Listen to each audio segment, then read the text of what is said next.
Hey, what the hell? Why you hanging on the rooftop by yourself? I have an open invitation, but you're telling me go get lost. I don't wanna see your face. Yeah, what the hell? So why don't we stay out till the morning light? Cause two wrongs can make a right. We're just doing what we feeling right now. Some Chardonnay, we camp in the parking lot. Leave traces of plastic cups. We're just doing what we feeling right now. So what the hell? Why you hanging on the rooftop by yourself? Always waiting for the one, but I got news for you. I'm the best that you can get, so what the hell? Yeah, what the hell? So what the hell?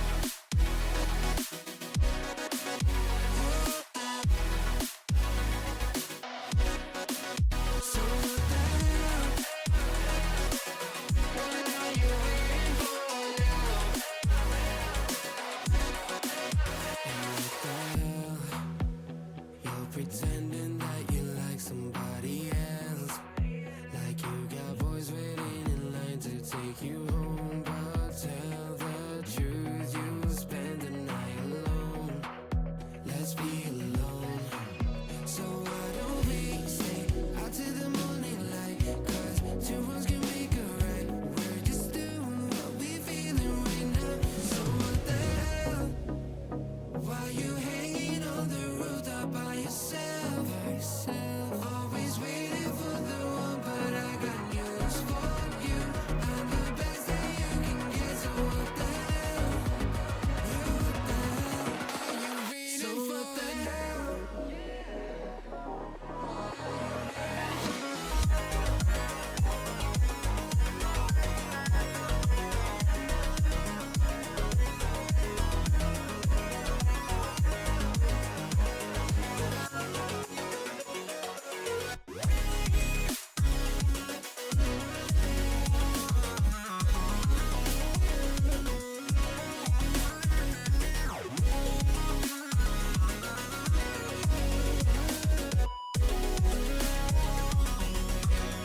So what the hell?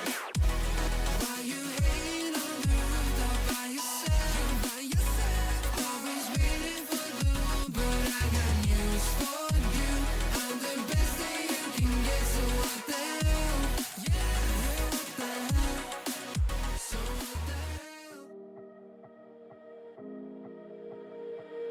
But I never really knew that it was over till the quiet and the echoes became colder. And I never really knew that it was over till the quiet and the echoes became colder.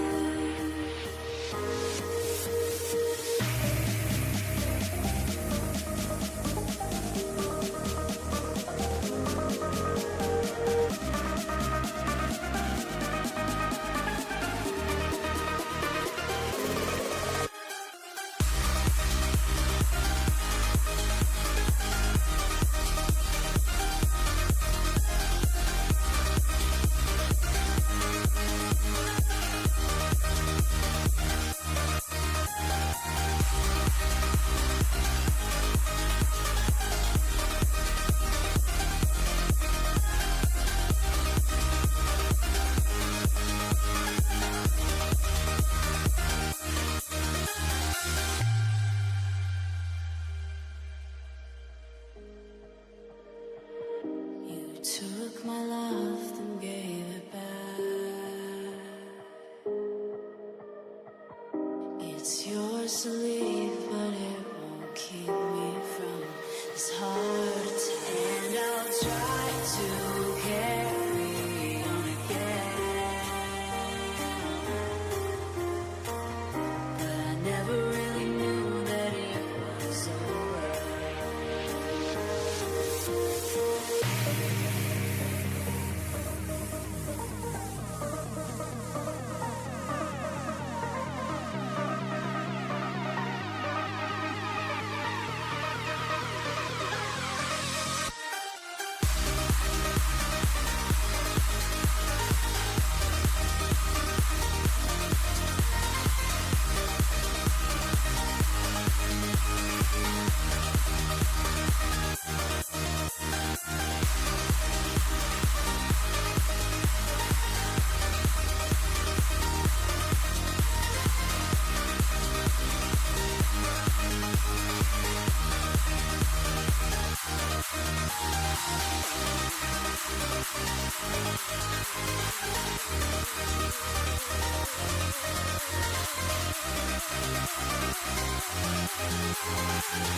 to the Titans of Tier 3 League, week number 7.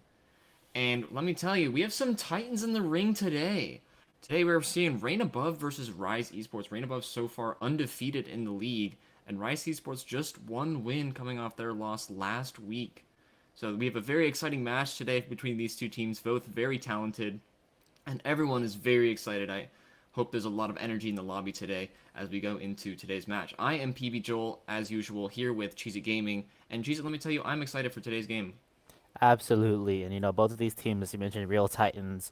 Sure, ran above 6-0, Rise Esports 5-1. Rise Esports may seem like the underdog here, but if you look at these teams and challengers, both of these teams competed in the open split for the NA qualifiers, and Rise Esports actually made it to the round of 16, which is further than Rain Above was able to, make their way in the tournament. While this doesn't mean anything, it could be a sign that this could be a very hard-fought game, especially as we have Titans playoffs approaching very shortly. Absolutely. Both teams very much excited for playoffs coming up next week. Both ready to take on these opponents as we come into the map picks here. Looks like we're going to be starting off on Bind today as a pick from Ryze Esports. Both teams picked their most confident maps today, and I'm hoping that we can see some very interesting plays. 1000%. And following that up, we have a Lotus and Ascent. There we So, go. yeah, a great set of maps for today.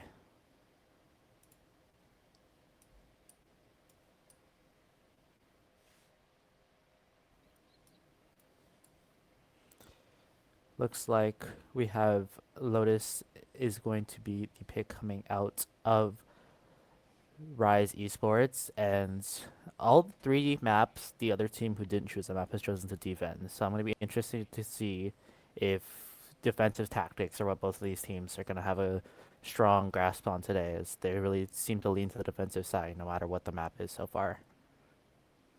Absolutely. And Ascent as the decider, that's going to come down just to pure gun skill. Both teams I'm expecting to see a mirror comp there on Ascent. So that's going to come down to gun skill if we do come to that map 3, which is seeming pretty likely so far. Both the teams very talented. And like I said, both very few losses and over those past few weeks in Titans of Tier 3. 1000%. And that's Ascent mirror comp that you mentioned. It really does come down to gun skill. We always see that KO, Sova, double initiator comp that every team seems to run these days. So I'm I'm excited. It's gonna be a great match. Yeah, that strategy is just so solid on Ascent. It's hard to come up with something that can beat it. And both teams are probably going to be looking to do whatever it takes to win their matches today. Every map, every round counts as we're coming into playoffs next week. Any points that both teams can get are going to be very important in today's match. As we're getting ready to go into Bind here, we're hoping to see something very interesting from today's series. Definitely, and we've seen some fun agent picks on Bind so far. I think we saw Phoenix once, some other agents, but I think both of these teams are gonna kind of stick to the meta more. And as I say that, there is a Reyna coming out and a Yoru being covered. I'm really excited to see a Yoru, but looks like we do have Pain on that Brimstone. But Nino hovering the Viper, we could see different controllers or double controllers coming out today. Doesn't look like we'll see too much of a difference. We do see J-Roll True. has already locked in that Ryze, very confident pick from him. I've had the pleasure of capturing Reign Above matches in the past, and J-Roll has done absolute wonders on Ryze. It looks like Exile is looking to challenge him as well. But other than that, both teams with the Sky, Viper, Brimstone, and a Ryze as well. So very close mirrors here, just one duelist in the difference. And actually, it Oh, looks like never Knights mind. is going to change his mind to the Yoru pick. So we're seeing pretty much a full mirror comp here if Reign Above keeps their picks locked in. And what do you think we're going to see in terms of like what each team is looking for in terms of strategy on defense? Well, on the defensive side, that Yoru, the quick flash plays, that ability to teleport out with that gate crash, we've seen it utilized so well on both the defensive and attacking side on Bind at all levels of competitive play. And I think it's going to be interesting to see if Evolution does decide to lock that Yoru, how Knights and Evolution use their Yoru abilities and play around their team's utilities differently with that Yoru. I think the Yoru is kind of a big part of Bind games, especially with both teams running it, and the ability to utilize it properly can have major effects on really the outcome of the game.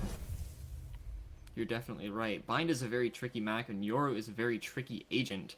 So it'll be interesting to see what both teams come up with here in terms of the mind games, the back and forth, the quick rotations that Yoru especially can utilize. They're going to have a lot of fast movement, both teams. So we are going to see what's coming up here in just a few seconds. Yeah, I'm looking forward to it. And then seeing the double controller gameplay will be very interesting as we have both teams running that Brim, that Viper. Allows for a lot of deception. You have that Yoru able to teleport to the other side of the map.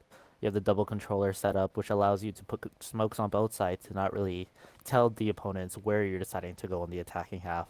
But also gives you more opportunities on the defensive half to kind of control the map and where you want to play and what space you want to hold.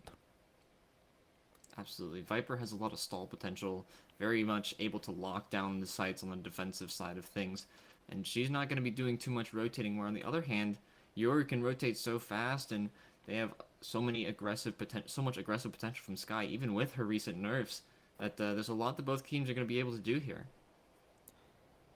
And we see we're getting right into it already. Rain above pushing strongly down B short, while the Ryze Esports seems to have most of their players over towards A. My Potter broke. Looking to get some sort of movement here through showers. But Rain above, I don't know if they're ready for Rain above to be pushed so far up.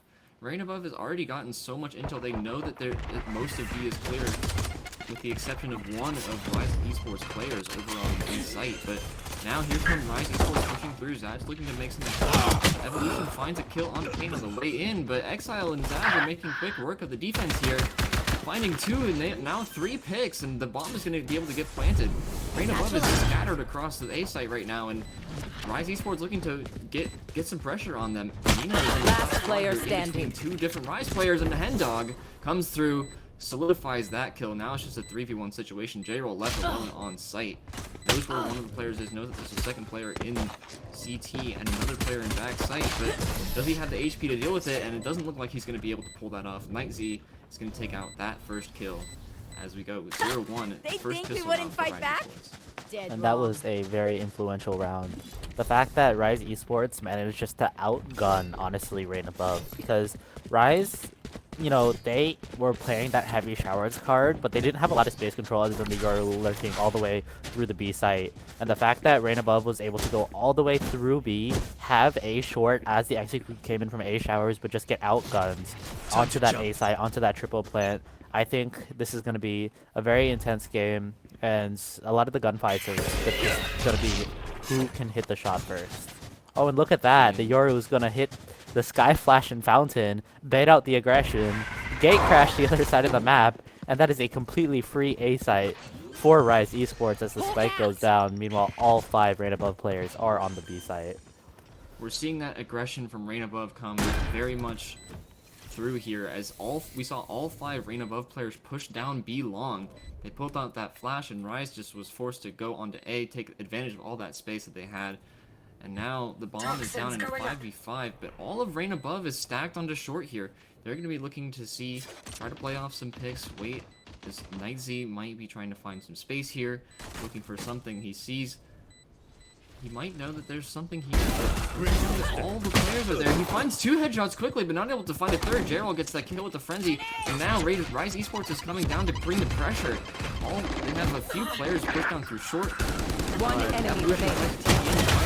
Excellent to take him out, and Ryze Esports able to make quick work of the rest of the Rain above, what it turned into offense, pretty much. Yeah, that was an interesting play from Rain above. Obviously, when you're in that round 2 after losing that pistol round, you don't really know. There's not really a good strategy. You're always going to have the gun disadvantage, and I think great job by the Yoru on Ryze Esports to kind of run out there and anticipate that guiding light over the fountain position, really giving Rain above the false info and slowing down their rotate even more as they aggressed out B. But it looks like this time there is an A lean once again from Ryze Esports, but there's not going to be as much B aggression from Rain above, and instead Showers aggression. Yeah, we'll see. We're still seeing some aggression from Ryze Esports trying to take as much space as possible. As J-Roll finds a kill with his paint kills onto Ryze's players, but not able to find much else. And again, we're seeing Ryze very strong A execute. They're getting that plant down early. Rain Above only has 3 players coming out through the same side of the site to contest this bomb. And they have a lot of Viper utility to play too. They have some of their own to play with, but Zaj is going to make sure that that's not a possibility, taking out Nino with one Last player swift standing. headshot and finding Zenitsu again with another. Now there's just one player, Rain Above. Evolution just has not too much time to work with here as the spike is ticking down. He has some util and a gun of his own, but he's going to try to save that gun to the best of his ability. Wants to save that E-cut to as much as he can. Doesn't want to give Ryze any more ult points or guns. And he's going to try to run away, find a spot for himself, make a little hole, make it harder for Ryze to finish off the round with an elimination. And instead, that spike is going to detonate. Yeah, and as you mentioned, the aggression coming out at the start of the round this time, Rain Above went for the aggression on the A site in the showers position, ran into the Yoru decoy, ran into a lot of contests from Ryze Esports in that position. They ended up going 1 for 2 with a great satchel play coming out from Exile, I believe, from shorts to showers with that stinger, finding the kill in the back on J-Roll and dropping that Vandal, that upgrade potential. And so heading into this 4th round, we have another save, and looks like even more shower aggression planned for Rain Above as Ryze Esports has the Vandal. And Knights is making quick use of this, finding 2 picks, finding a 3rd right away. All that aggression from Rain Above is stopped in its tracks. Rain Above's very aggressive defensive strategy is not really working out for them right now because they're just getting countered by some excellent gunplay on the side of Ryze. Last player Able standing. to demonstrate some great gunplay of his own with a couple Seraph headshots, but he takes a decent chunk of damage in the meantime. But now it's a 2v1 for Rain Above. A little bit of a switch has flipped here for Rain, and now they're going to try to make some use of it. Last player standing. Work with a quick miss-peek, I think, from Zenitsu, and Pain able to take advantage of it and knock down both of the Rain Above players that were left standing. Yeah, and then, like we were seeing on screen, Knights starting it off great with a great 3K, and then Nino and Zenitsu, great job by them to hit 4 big sheriff shots, punishing the aggression coming out from Ryze Esports. But as you mentioned, a bit of a misplay from Zenitsu at the end of the round, gets caught with that heal up, trying to heal up Nino and give them the advantage in the 2v1, and Pain is just there to kind of finish it off and secure the round for Ryze Esports. Heading into this 5th round, though, looks like fairly equal guns on both sides. I don't think Rain Above was expecting Pain to be so aggressively postured up on site. You usually see Brimstones playing a lot further back, playing into that short or shower space, maybe even playing for lineups if they want to. But Pain was ready for Rain Above to come out of that space. He knew where both of those players were, and now he knows where Rain Above isn't, because all of Ryze Esports is taken over B site already. Rain Above, their aggression just directed towards the wrong site. Now they have to fight this very awkward corner. JMV able to take out Zaj and stop that from happening, but there's still 2 players left for Rain Above, and Pain is able to make that into just 1. Last player for Rain Above has just a chunk of HP left, only 45 for Evolution, but he has that operator to work with as Pain is figured out the hard way. Evolution able to find that pick, and another quick round here. That spike is going to tick down, and Evolution's going to try to play for that save, most likely. You see Ryze Esports able to benefit once again off of Rain Above's aggressive posturing. They're all stacked towards one site, and Ryze Esports is able to just take space with pretty much no difficulty whatsoever. Yeah, but Evolution's operator is going to need to come in huge. They hit the first shot, but they're going to need to hit some more because Rain Above is having a hard time holding out against Ryze Esports. And as I mentioned, that is going to go for the much-needed timeout. Losing 5 rounds in a row is never what you want to see, especially in a game we expected to be so close.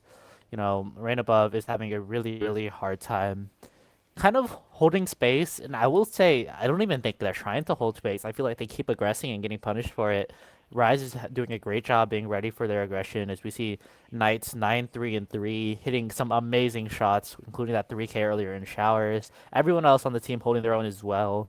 But I think it's really important to see now as we head into this 6th round, after this timeout, if Rain Above decides to force, which would be probably 4 weapons, looking at J-Roll, who doesn't have a ton of money but does have that showstopper available, along with a lot of their other players, very close to the ultimates, so very close to that game-changing ability.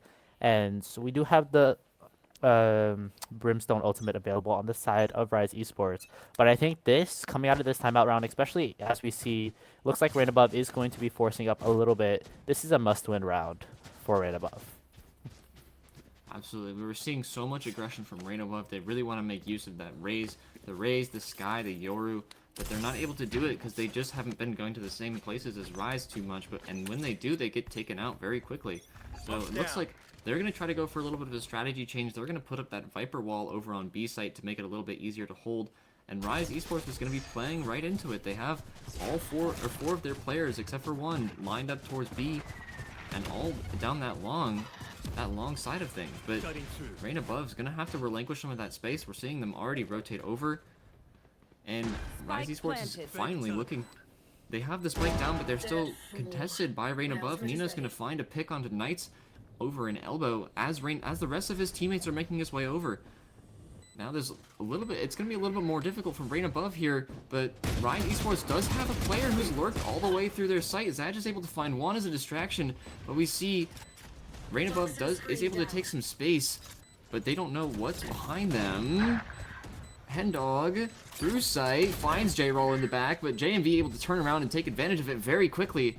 Ryze Esports forced to back off a little bit here as Rain Above showing their aggression, bringing home at least a little bit of time on that spike, but they're not going to be able to do too much of it through that Brimstone ult. It's just one player left for Ryze Esports, and make that 0 actually as JMV is ready for that teleport. 100%. And Rain Above, they had the misread. Like, I think they had a great hold on A. They had an operator and 4 players, that showstopper ready to go, but it was just the misread. Ryze finally pivoting to the B site right when Rain didn't want them to. And I think the fact that they did that really kind of destroyed and dismantled all of Rain's plans. They were able to get the site back quickly, but I think it was a misplay not trying to get on the spike sooner. As you mentioned, Hendog was able to come from behind and sort of mess up their plans. But with that Brimstone ultimate online, you have to be very careful. But seeing as there's all guns now on side of Rain Above and 5 ultimates, this is a must-win round for sure, especially since they didn't win the last one. Oh, no. Now we're seeing Rain Above. Their aggression is becoming a little bit more useful as Evolution finds the trade onto Knights. Now there's just 4 players left for both teams, but Rain Above is missing their Viper. If Ryze Esports can be, that'd be more of a problem, but they do have some ults to work with of their own. Rain Above brings out that showstopper, or Ryze brings out the showstopper, and both teams do, finding a pick with each. Zaj does find a kill on the JMV, and now there's just one player left for Rain Above, who's gonna fall to Zaj once again. J-Roll has a rifle to work with, but not able to put it to good use, and now it's 7-0 in favor of Ryze Esports. That was a very fast-paced round, and with a very fast-paced ending for Rain Above's hopes to get on the scoreboard, it was not going to work out for them this time. And shout out to Ryze for just being ready for everything that Rain Above's done. I don't know if they've prepped for it, I don't know what they've done, but they just seem so prepared for anything that Rain Above tries to do. For example, Evolution crossing over early and longs just gets a 1-for-1. But heading into round 8, looks like a Viper's Pit is going to be popped early on A. I think Rain Above is realizing that they need to change up their defensive strategy here a little bit. We're seeing that Viper's Pit, we're seeing that Brimstone up in heaven, able to get a pick onto Knights with no consequences. Ryze is down 1 duelist, but they do still have a Ryze to work with. They're going to be able to take some space. Exile is going to push through. Not able to see any players from Rain Above quite yet, who are still rotating, making their way over to site. But they haven't even bothered with the Viper's Pit. 3 of Ryze Esports players have just walked around it. And Zenitsu's able to find Pain, maybe pushed up a little bit too far into CT, but not much else besides that. 2 of Ryze Esports players are going to be in lamps, just waiting for someone on Rain Above to make a move. They still have 2 players over on B because Ryze Esports hasn't planted the spike yet. They're going to get that down. They're going to allow Rain Above to bring their players over from the other side of the site, and right as Ryze gets their Viper's Pit up, Rain Above's Viper's Pit falls. Nino falls to one of Ryze Esports players, and Zaj able to make JMV fall as well. Now it's a 3v3 situation. Zenitsu able to make that a 3v2 in favor of Rain Above, but that spike is still down, and so is the Viper's Pit. Out comes Dimensional Drift Evolution is able to find some intel with it, but not much else besides that. He doesn't know where Hendog is, and he's going to let that Viper's Pit fall, and all 3 of Reign Above's players are going to fall as well. Yeah, that was a really slow round, and I think I respect Ryze for that round. They kind of lost their early gunfights and slowed it down, getting onto the site, get into that triple. We saw Pain push up maybe a little bit too far into the CT position, but overall they did a really good job of establishing site control while avoiding Nino, who is Rain's top frag in that Viper's Pit on site. And the fact that they were able to do that so successfully, and then Zaj eventually finding the kill onto Nino, and then Hendog popping that counter Viper ult, even though all the ultimates of Rain Above have been used, it just wasn't enough. And that is 8-0. Rain Above still struggling to get on the scoreboard. Ryze Esports is showing a pretty dominant performance here, showing a lot of aggression from both sides, and able to find a couple picks. Zenitsu finding 3 kills. One enemy remaining. Daryl's going to find nothing over on the other side of the map, but that's going to be another very fast round. And Rain Above gets their first round so far. 100%. The fact that that 4K came out from Zenitsu on the side of Rain Above was some much needed morale booster, a much needed momentum change. Zenitsu really showing and putting that Vandal to work, and then Evolution closing it off on the other side with the Guardian. That is what Rain Above needs. And honestly, if they can get this back to an 8-4 or maybe even a 9-3, I think if they switch it over to the defensive side and are prepared to go against the aggression from Ryze Esports on the attacking side, I think this is a very winnable match for Rain Above still. I don't want to count them out yet. You're absolutely right. I think they just needed to change. They just need to change up their strategies a little bit. We're seeing a lot of aggression out of their defensive plays here, and it looks like those are going to be drawn back just a little bit, as Rain Above does get 2 kills over in showers.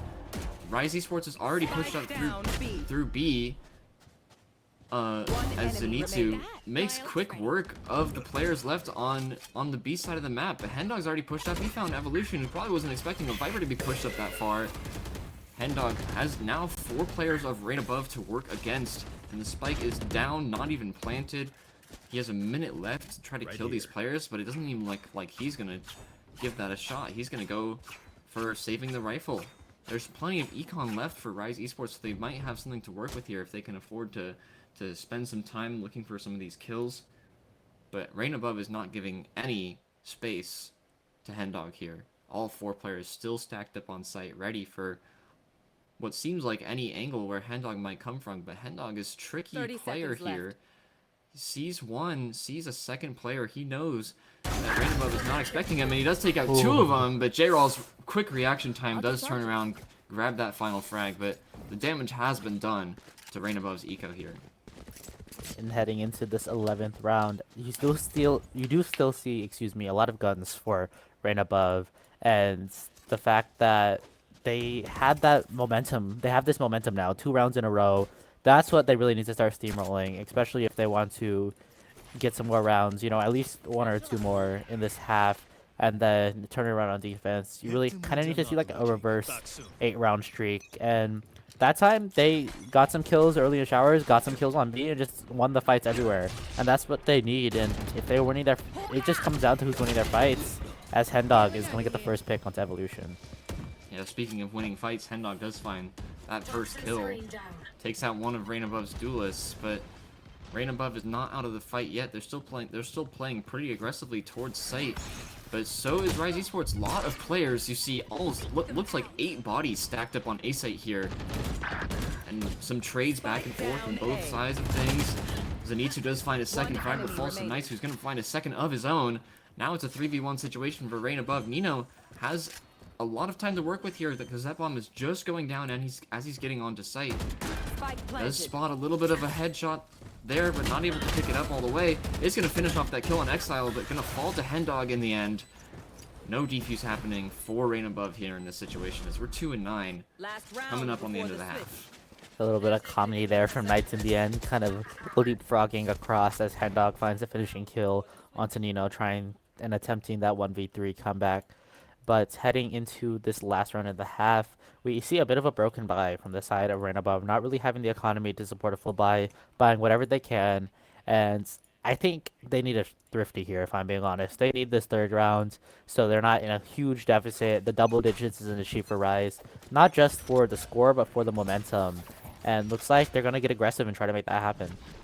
We're seeing something a little bit more familiar with the pistol round here, but Pain is going to play off that aggression, going to take out Evolution and not allow that fake one to happen, but Nino going to pick up that trade eventually. Exile's finding a few kills of his own over on A site, and finding another as well. Now there's just one player left for Rain Above. Once again, Nino, having three Ryze Esports players to play into here. He has some time to get over to the other side of the map, as that plan is gonna go down. With just over a minute left. Hendog lacking in HP, but not lacking in time, as Nino is still making his way over to A site. He's gonna have to play pretty aggressively here if he wants to play through those Ryze Esports players, and now he has a Viper's Pit to work with as well. Last round of the half, which means that Ryze Esports doesn't need to save anything whatsoever. Nino is gonna have to play for something here, and he just gets caught looking the wrong way. Exile finds the headshot and finishes off the half with 10 rounds in Ryze Esports' favor. That was a much more dominant half than I think almost anyone expected. Ryze really showing that even though they got knocked out of the challengers, they didn't make it to top 16 for no reason. They're feeling it. They're feeling their shots. They're winning the gunfights. Both Hendog and Knight sitting on 13 kills, and only one player going negative on their team. All of their players are really winning their fights. And in contest, we're having a lot of trouble on the side of Rain Above. There's a lot of utility usage too, maneuvering the map, using those controllers. I think I would have liked to see Rain Above utilize that double controller more on that defensive side to, accentuate their aggression, because I feel like they just weren't able to successfully do that. But now it's going to be interesting to see. It looks like we might even see a little bit of aggression out of the side of Ryze Esports heading into this pistol round. I think Ryze Esports looking to take a page out of Rain Above's book, try to find some kills of their own, but JMV is having none of it. He finds 2 headshots on his own and takes a little bit of damage in return, but I mean, the damage has already been done. Ryze Esports is down 3 players, down a 4th actually, as Rain Above makes their way onto site. Now there's just one player from Ryze Above sitting in the back of B site, has something to try to see if he can work with something here, but there's still 4 players of Rain Above and get that bomb down. But Exile gonna take advantage of Zenitsu looking the other way, and Evolution is not able to pick up the trade. Now it's a 2v1 situation, and JMV is missing some HP.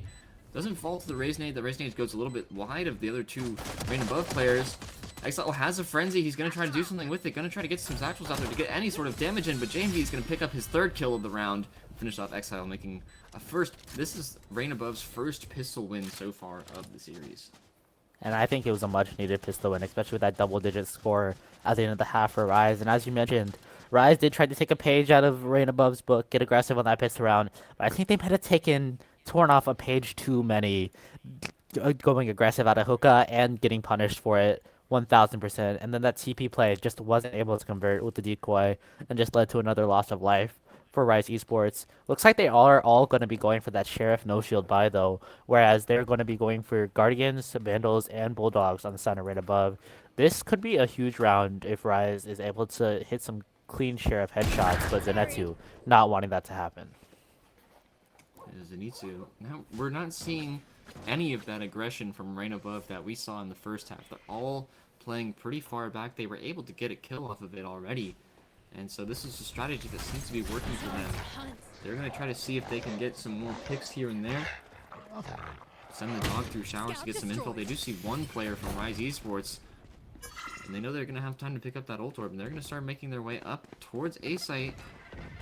The shower side of the site is not going to be so contested, but Evolution is going to make sure that a lot of Ryze Esports players are brought over to the other side of things. Zenitsu does find another kill on his 3rd of the round. And once again, we're seeing that Viper having to rotate over into 4 players. We saw this in the first half with Rain Above. Nino was having to play into this, and now Hendog is getting the chance to feel exactly what Nino was feeling. Now there's 4 players from Rain Above. They get to play pretty much wherever they want on site here as Hendog making his way out from CT. J-Roll is there, sees the player, knows, or maybe he didn't. Maybe he didn't see, hard to tell, but now Zenitsu definitely saw and picks up his 4K for that round. Now it's just two rounds so far for Rain Above this half. And a great start to the half, exactly what they needed. Zenitsu getting 4 big kills, even though he had the weakest gun on the side of Rain Above. Those multi-kills are exactly what you know, Rain Above needed, and it was Zenitsu, I believe, with the 4K earlier on as well to get Rain Above on the board for the first time. I think if Rain Above wants a serious chance to really come back, maybe take this to overtime or even win, this round, getting that 3-round streak at the start of this half is exactly what they need. And so I'm interested to see if they're going to be able to convert this one. You know, this is a round that Rain Above desperately needs. They need to turn the tide of this map so far. Ryze Esports does still have 10 points on the board. They only need 3 rounds to their name to be able to take this map home. And Rain Above is looking to stop that. They are going to play aggressive through short here, but we're seeing some aggression out of Ryze as well. J-Roll making sure that Hendog is taken down. That Viper Smoke is not going to do too much else. As that bomb does come down, Ryze Esports still making their way over. Nice does fall to JMV, who is ready for that quick rotation out of teleporter. They knew that someone was there, and they were able to take care of it, no problem. Exile does get JMV does kind of get caught out of cycle here, and I think there's a little bit of miscommunication. Zenitsu doesn't turn out right away, but now he knows that Exile's there. Exile and his teammate Pain having to try to work together here as much as they can. Pain does find a kill on the J-Roll, making it a 2v2, making it a little bit more even, but Rain Above does have that Viper utility to stall plant off with. Gonna make it a little bit harder for Ryze Esports to get there in time. They are gonna both find their kills of their own to finish off the round, get a 3rd round on the board for Rain Above. A very much needed bonus round for them. 1000%. And with that, that is 5 rounds for Rain Above, and that's exactly how you want to be starting off this half, doing the exact thing Ryze did to you on defense, getting 3 or maybe even more. Remember, Ryze did start off with an 8-round streak there. So the fact that Rain was able to get that 3rd round, and now most likely this 4th round, because that last round was kind of like a 2-round round in the sense of now Ryze is going to be on a save, and it's going to be very unlikely for them to successfully come back against Rain Above and win this one. Now, saving as many guns as possible and steamrolling that economy is exactly what Rain Above needs here. And I like that they're playing passive against these Ryze Esports saves, not wanting to hand deliver them any guns.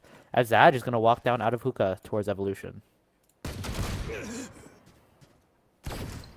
We're seeing more of that very non-aggressive playstyle from Rain Above here. But some aggression now from Ryze Esports, looking to try to take advantage of the space they're given, try to make it a little bit harder for Rain Above to play towards site, but they're just going to barely skirt around each other. No contact from either side happening until Pain finds a little bit of damage onto Rain Above here. I think he knows that there's something going on in showers, and all of his teammates have been brought over. He does see the barrel from around the corner and able to take out Nino with a stinger. J-Roll's gonna find a kill with a rifle of his own, excuse me. But now it's a 4v4 situation. Evolution does not have a lot of HP to work with, but he's gonna try to make something out of his utility. J-Roll does find another kill on his Zaj, and Hendon takes him out. The Pain Shells find a kill on the Evolution as he's making his way out of showers. Now there's only 2 players left for both teams. Hendon does find a kill into Zenitsu. Takes advantage of him being caught out in the corner a little bit. Now it's just JMV with full HP working against Exile with very little time, with very little HP left, and Hendog with very little time as that Molly comes out to stall out the plant a little bit. Hendog's gonna go for it. He's gonna fall to the Molly and not be able to have it, but Exile is gonna take out JMV. Not gonna have. Oh, he might have it here, I think. Thrifty. Ooh, There we go. 0.79 seconds. Exile was able to secure that round. And I think one of the biggest interactions there that might have been slightly missed was the fact that Zaj walked out of hookah, dinked Evolution, that Sheriff, through the wall back in market side for 140 damage in the head. And then Evolution went all the way back. I don't know. It was a full buy for Rain Above. But Zenitsu, even though they were right next to each other, never gave that heal. Never gave Evolution that HP that Evolution needed. And then just a little tickle of the paint shells and Evolution fell. And I think that's a huge misplay from Rain Above. And without that, they wouldn't have gotten thrifty like that.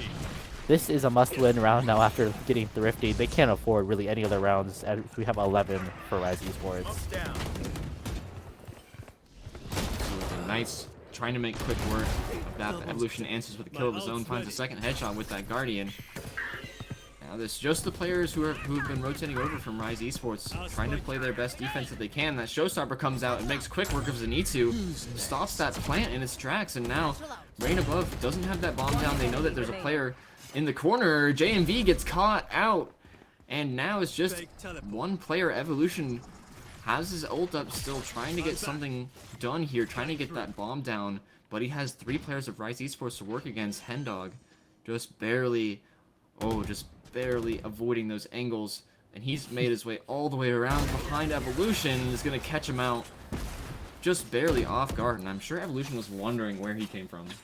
1000%. And the fact that both of the Euros there did get 2 kills early, but I think the MVP of that round for Ryze is going to be Exile. Great awareness with that showstopper, just sending it towards triple immediately as soon as they sensed that the plant was coming down on the side of Rain above, just finding that kill, not even giving them time to react to the showstopper. Exile with another kill onto JMV as well, flying towards that little cubby on the short side, while Evolution was trying to find value on that dimensional drift. Both Yorus starting off the round and Exile really closing the book on Rain above. Brings us to 12-5. Another timeout is going to be called and on the side of Rain above, I believe.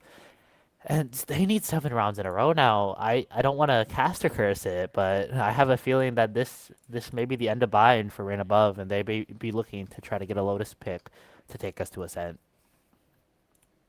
I think Rain above desperately needs this timeout. They need to try to see if they can come up with some sort of strategy to take as many rounds away from Ryze Esports as they can, trying to maybe diminish that mentality from them, if at all possible. We're seeing a little bit of good-natured banter here from Rain above in the chat, something that they've brought, the same kind of energy that I think they've brought to most of their matches so far in this season. But they're not backing down. They're not phased by the scoreboard. They're ready to win this map as much work as it takes, as much as they can do to help it. They're going to try to take this win from Ryze Esports. Now we're seeing a little bit more aggressive here from Rain above, but they're not going to fall for the clone bait right away. They're going to see if they can make something happen here on B side, just letting their other players hang out on the other side of the map. It looks like they're going to try to go for that rotate, trying to play off of that a little bit more. Out comes a showstopper, not able to do anything. Exile takes him out quickly, finds another on his way out. Evolution able to grab the trade, but the damage has been done already. 2 players missing from Rain above. Make that a third as Knights tries to get a kill of his own, and Zaj finds his own as well. Now there's just 1 player left for Rain above, and he's got to make something happen here if he wants to win the round, and he's going to try to do it. He finds a 2nd kill on the Hendog, finds a 3rd on the Pain with the Sheriff headshot, but Knights finds out that final kill. 1v1 situation, able to pull off the clutch there, almost on the side of Rain above, and they're going to finish out that map. Not going down without a fight, that's for sure. 100%. And I think those rounds, not going out like a 13-2, getting those kills on Zenitsu, really doing a good job at making sure they do get some morale kills, some morale rounds. I think that's very important for the Lotus map. If you don't get completely destroyed, you get some more footing in binds. That's going to carry over to your mental onto Lotus, allow you to really be a little bit more confident, still taking the fights that you need to take, and allow you to really get those kills. Zenitsu, despite their best efforts, was not able to secure that last round. Huge kills, though, but Exile shooting the other race like a bird out of the sky and getting those 2 kills to open it up just sealed the deal. And with that, looks like we will be heading to Lotus shortly. Absolutely. We're going to go to Lotus here in just a few minutes, or in just a bit here. But before we do that, we are going to take a little bit of a break. Give our players a time to reset. Make sure that you viewers grab some water, and we're gonna head to a small break, and we will be back right after this.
shaking underneath, trying to take me alive.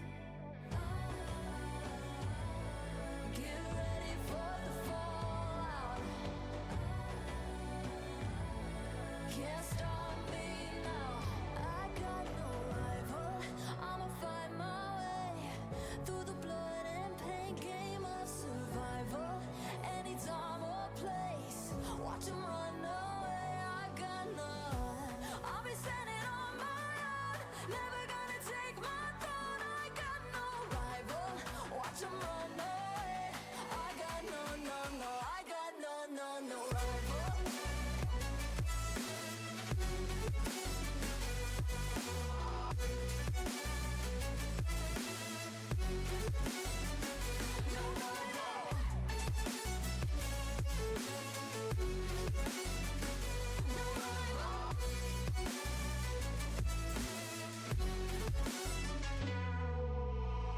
Tell me now, what you gon' do? We can do this face to face.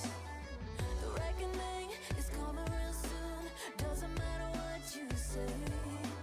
Try to tell you this is my moment. Can't take mine 'cause I own it. Don't you know that I locked and unloaded? You're out of focus. Get ready for the fallout. Can't stop me now. I got no rival. I'ma fight my way through the blood and pain game of survival.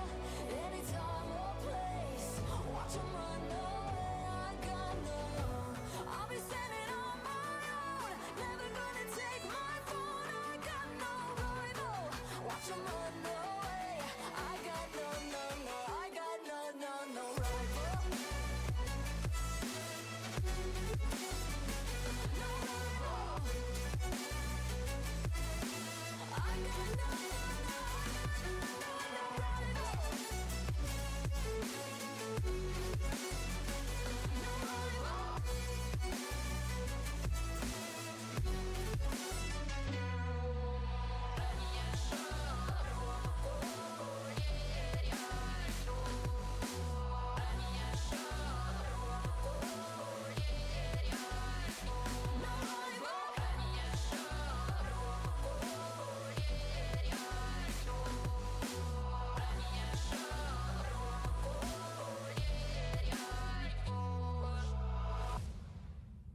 Back to Titans of Tier 3, week number 7. Once again, Reign Above versus Ryze Esports, two very powerful Titans clashing against each other today. As we are getting ready to go to our next map, which is going to be Lotus. I think last map we saw that Ryze Esports was really showing us why they picked Bind, and now, you know, this is Reign Above's pick, so maybe they're going to have the chance to show us why they picked this map instead. I'm PV Joel here once again with Cheesa Gaming. Welcome back to the map. Yeah, excited for this match. I think Rain Above, even though they struggled in the first map, I think I'm going to side with them for the second map. This is my prediction because this is their pick. I think they're more comfortable here and they just weren't as comfortable on Bind, but they have been very dominant throughout this season so far. So has Ryze, though. I think I would like to see a map 3 on Ascent. I think it boiling down to Ascent could be very fun for this series. But now heading into agent select, it's going to be interesting to see what agents these guys pick because we do see J-Roll rocking that Gecko, meanwhile Zadge going on that Sky. And this is something I've seen a lot go both ways. You know, this Gecko replacing the Sky, especially after those nerfs. It's been very common on the Lotus map, but I haven't seen it always go one way or the other. I think the Sky has still, you know, shown dominance in the games I have casted over the Gecko, but the Gecko has been very dominant. I think it boils down to the player and how comfortable they are with the utility. People just aren't as comfortable with that Gecko utility. But looks like that might be the only difference as we see the standard Viper Omen double controller coming out from both teams along with that KJ and Ryze. So the difference between the Sky and the Gecko is going to be what we need to focus on. That is the only difference in these compositions, and then it just comes down to strategies and gunshots. Absolutely. And I think Gecko has a lot of potential in this map. We've definitely seen him before in the past. There have been matches in Titans of Tier 3 alone where he has shown, really, on Lotus, he has a couple different ways that he can use his utility in ways that Sky really can't.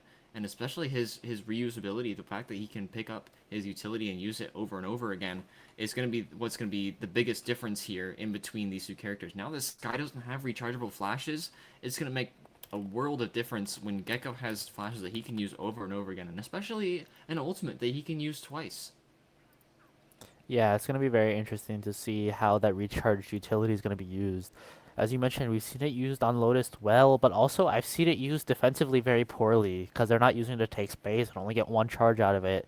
A very attacking favored initiator if you're not playing him right. But heading into round 1, looks like we have that 3-person A stack coming out from the defensive side, and looks like it might not be met with too much pressure. Yeah, there is a lot of pressure down A main for Reign Above, or Event Horizon, excuse me, but there's Reign Above is going to give them some, let them have A main if they want. They're going to take over C instead. They're going to put a lot of pressure in with those paint shells coming out immediately, but Exile's going to answer with some pressure of his own, bringing 2 kills with the Classic out very quickly, and Nino's going to answer with a trade there, but there's already been some trades happening back and forth here. As the push on C falls a little short. Now there's just one player left for Reign Above here. Nino caught out on his own. Now there's just Spike and Nino down. Nino does find a kill into Knights. He opens up a little bit of avenue of attack here. He's going to start making his way back towards the other side of the map, hopefully, but he's going to try to get some kills first. But Tane, not going to let that happen. Going to answer with his kill and going to stop anything there from Reign Above. And that push fell pretty short pretty quickly. Yep, that was a great round, a great pistol round from the defensive side in the sense of they had that A aggression that you always like to see with those 3 players coming down A main, but Exile on that Killjoy doing an amazing job holding down C and having the read. They didn't have any players towards B and there was no aggression towards B on the side of Reign Above, and so I want to give a huge shout out for that Exile getting those 2 huge kills early on is what allowed them to get that round, and now it looks like Nino is just going to be looking at a lot of aggression from A again, but there might be a B push from the attackers.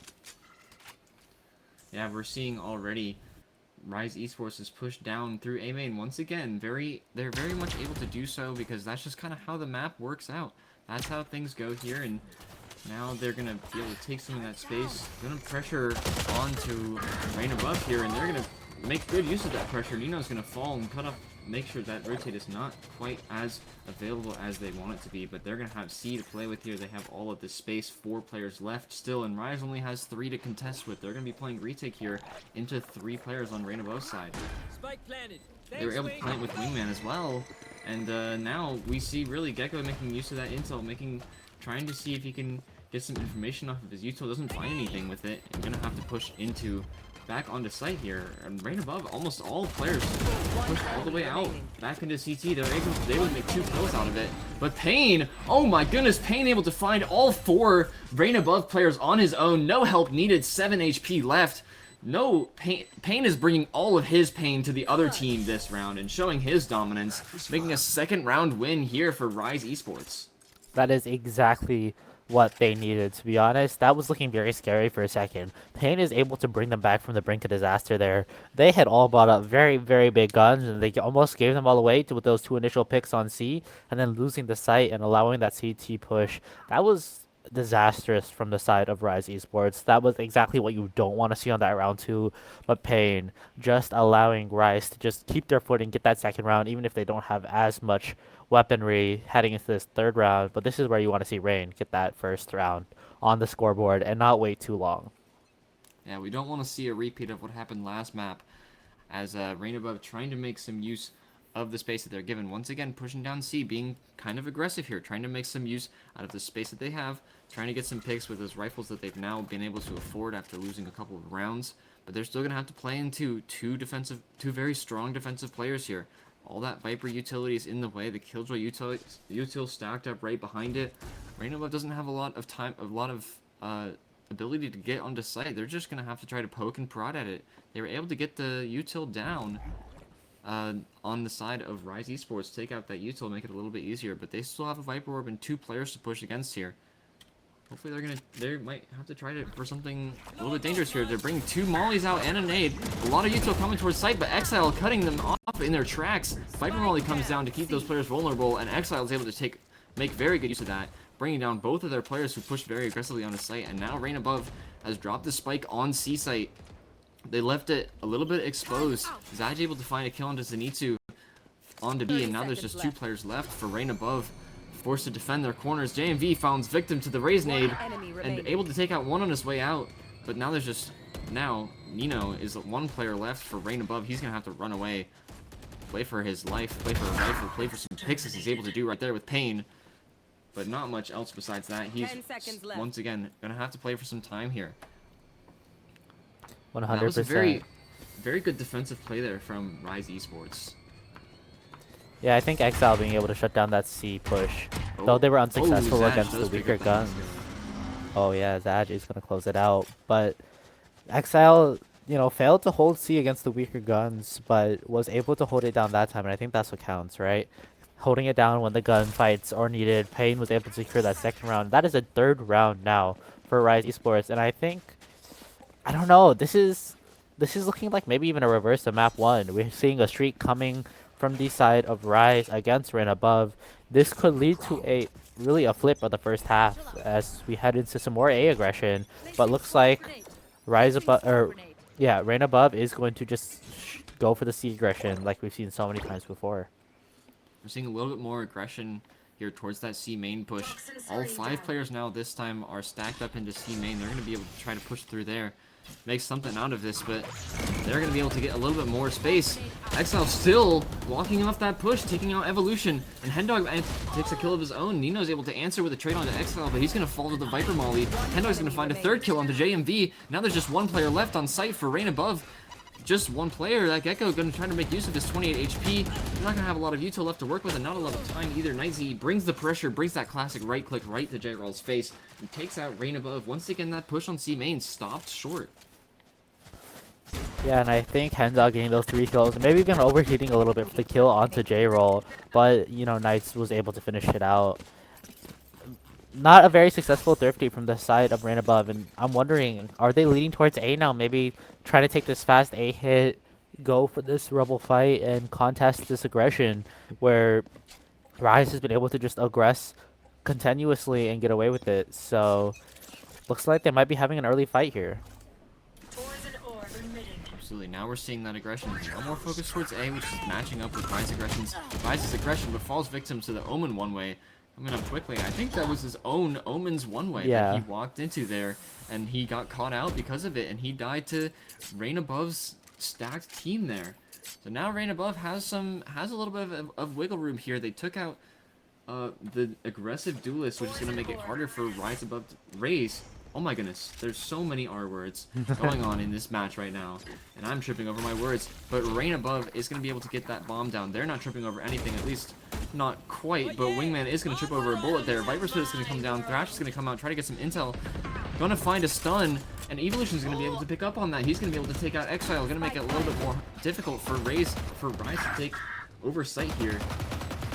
Saj is going to find a kill on the J-Rule through the Viper's ult spam, but that's still up. Nino has a Viper's Molly to work with here, gets a kill onto Pain, and now it's just a 1v1 situation with that. Spike is down and ticking, and now gonna have to play through that decay, gonna have to work with limited HP here as Zaj tries to do whatever he can with the space that he's given, but Nino is just barely backing off and able to play off that kill, take out what little HP that Zaj has remaining, and pick up that first round for Rain Above.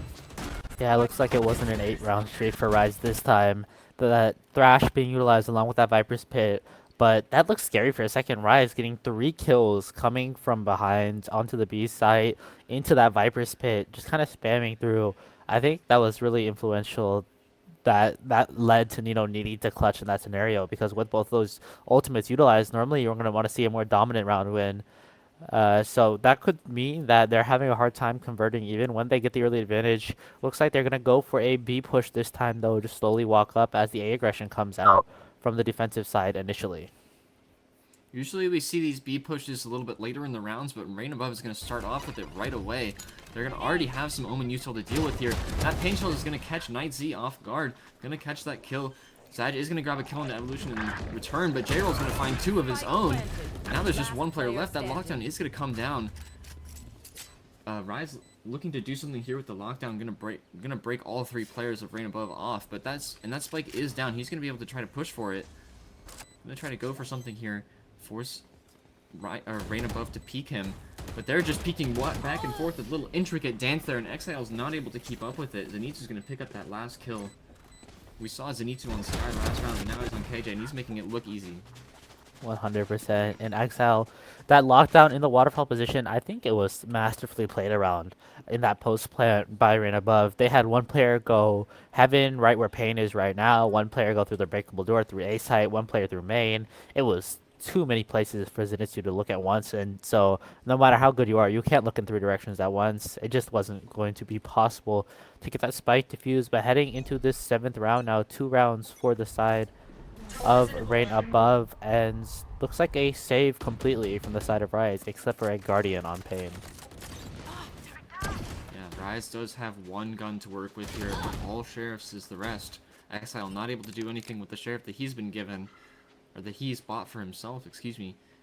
But Rain is going to back off. Going to play for a little bit more contact style. Trying to play for some picks here and there. Because Ryze hasn't played that aggressive push on A. They can afford to play something here, and they're going to put up that Viper Wall and tell Ryze exactly what they are doing. But we see here, Zaj is ready for the push. He's not able to do anything to take out the trade right away when they kill Nightsea, and not able to do anything either. Nino's going to get the spam through the box. Now there's 2 players left on the side of Ryze Esports. Pain and Hendog are both trying to see if they can do something here, but they're a little bit separated. They're a little bit staggered, so they're going to have to take their time. They're going to let Rain get that spike down. Not much else besides that. Hendog is going to find a kill on the J-Roll, but not able to pick up the trade. Or JMV is able to pick up the trade, but Pain not able to do anything else. All 3 Rain Above players playing close together, playing with each other, and able to finish off the round.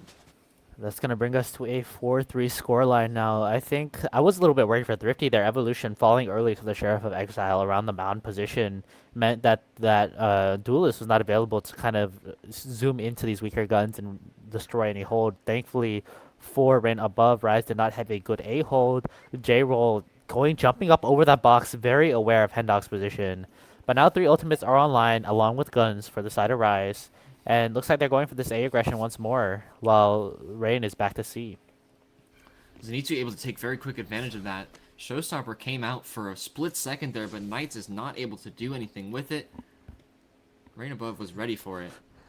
And Payne is maybe reflecting on past mistakes here, as Rain Above is going to make their way over to the other side of the map. We see that Ryze is pretty spread out. Now that they've lost one of their players on A main, they have to play a little bit more spread apart. So they're going to bring Thrash through and through onto C main. Trying to do something with that. Viper's Pit is going to come out. Nino trying to make it a little bit more difficult for them to play onto site here, but they're going to push into it regardless. They still have about half a site to work with. Nino is going to kill Exile through the smoke. And now comes that lockdown. Rain Above does get that lockdown down. Hendog is going to be able to kill Nino, though, and they don't have a Viper's Pit to work with of their own, even though it didn't look like it was coming up yet. The Thrash is coming out once again. Zash is going to kill on Evolution. It's going to get traded out by J-Roll. 2v2 situation, and that Spike is down. Playing a little bit aggressive here. Both controllers from Ryze stacked up through CT, looking to do something. J-Roll's going to be ready for it. He's going to take out Hendog and not able to get another kill, at least right away. He's going to be low on HP. But Zenitsu is going to be able to finish off Payne. Finish out that round, make it a little even 4-4 here for both teams. And then that lockdown really dispelling the utility of the Viper's Pit, really dispelling its capability to hold on to the site, really allowed them, along with the double use of the Thrash, like we mentioned before the game, to really take control of that C site. And then Zaj is just going to tank a double detain sitting on site there, going to find the kill onto J-Roll, but then gets hit by the Thrash and detained by the lockdown. Nowhere that Zaj cannot move anywhere, but moving into this 9th round, a 4-4 scoreline and a save for the side of Ryze, as Exile is going to walk out with a Sheriff, and Knights is going to get aggressive on B as well. Yeah, once again, we're seeing just that one Guardian here on the side of Ryze, and very aggressive posturing here from Exile. A little different from what we saw the last time they were saving, but now they're not going to be met with a quick push from Rain. Able to hold that corner and going to do some jump peeking Hendog, trying to get some intel off of that as well. Gonna get cut off. Rain is still looking for some sort of purchase here. They know that there's intel spread towards C, so they're going to play more towards A. And Exile is going to try to make use of it. He heard those footsteps pushing off. Not going to catch any players right away, but all 5 Rain Above players are in A main, so he might be able to do some damage here if he gets over there. But he looks like he's going to try to push through B instead, as Rain Above making their aggressive way onto A main into 4 players of Ryze Esports. Excuse me. I was going to trip over my words a little bit. That Spike is going to go down, and Wingman is caught out. That Spike is down. Rain Above looking to make something happen here. Evolution is going to make something happen, get 2 kills of his own. Nino's going to find a third. Arrow's fallen, but that doesn't matter to his teammates because they're going to get some more kills. Zenitsu's going to find a kill with that Molly, and Nino's going to pick up the final frag to get their next round win.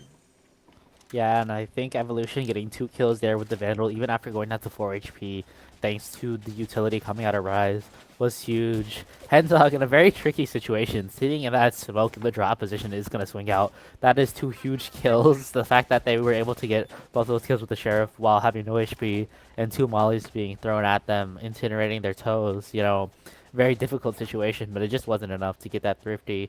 Heading to the 10th round now, this is a 5-round streak from the side of Rain Above.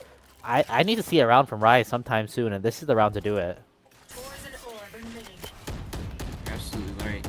Now we're seeing some of that similar aggression towards C from Rain Above. They saw a little peek of Exile there, were able to get something aggressive off of it, but not able to get too much damage done, not able to get any damage done at all, really.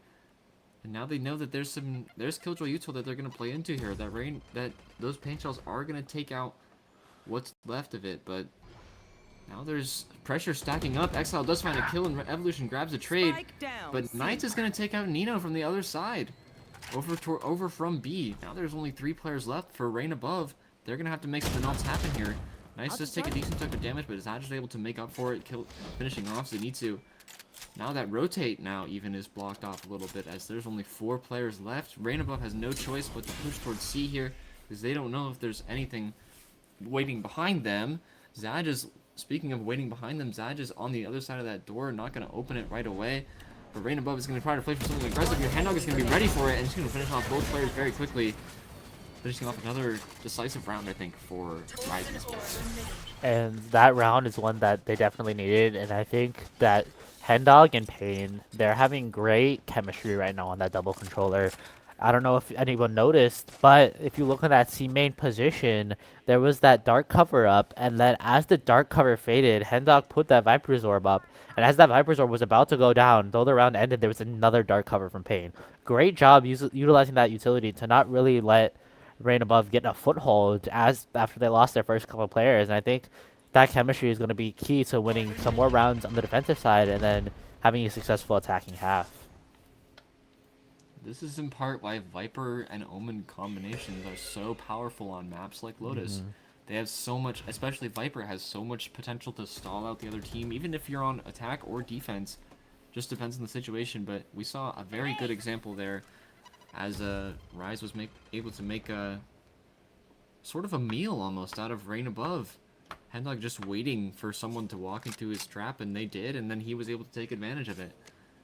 Now, Rain Above has to play very careful here. Able to get a pick onto Zaj, who was pushed up maybe a little too far into A main, but that's not something that they haven't expected. That's not something that Ryze hasn't done, and Nino finds a second frag onto A main, opening up that for their team, and they're going to be able to push up through. Rain is going to try to make their way all the way down to A main, and there's no players of Ryze to stop them. Knights is making his way back around, though. He does find the shoulder of Zenitsu, but Zenitsu is ready for it and able to repeat and get that kill quick enough for Ryze not to be able to do anything about it.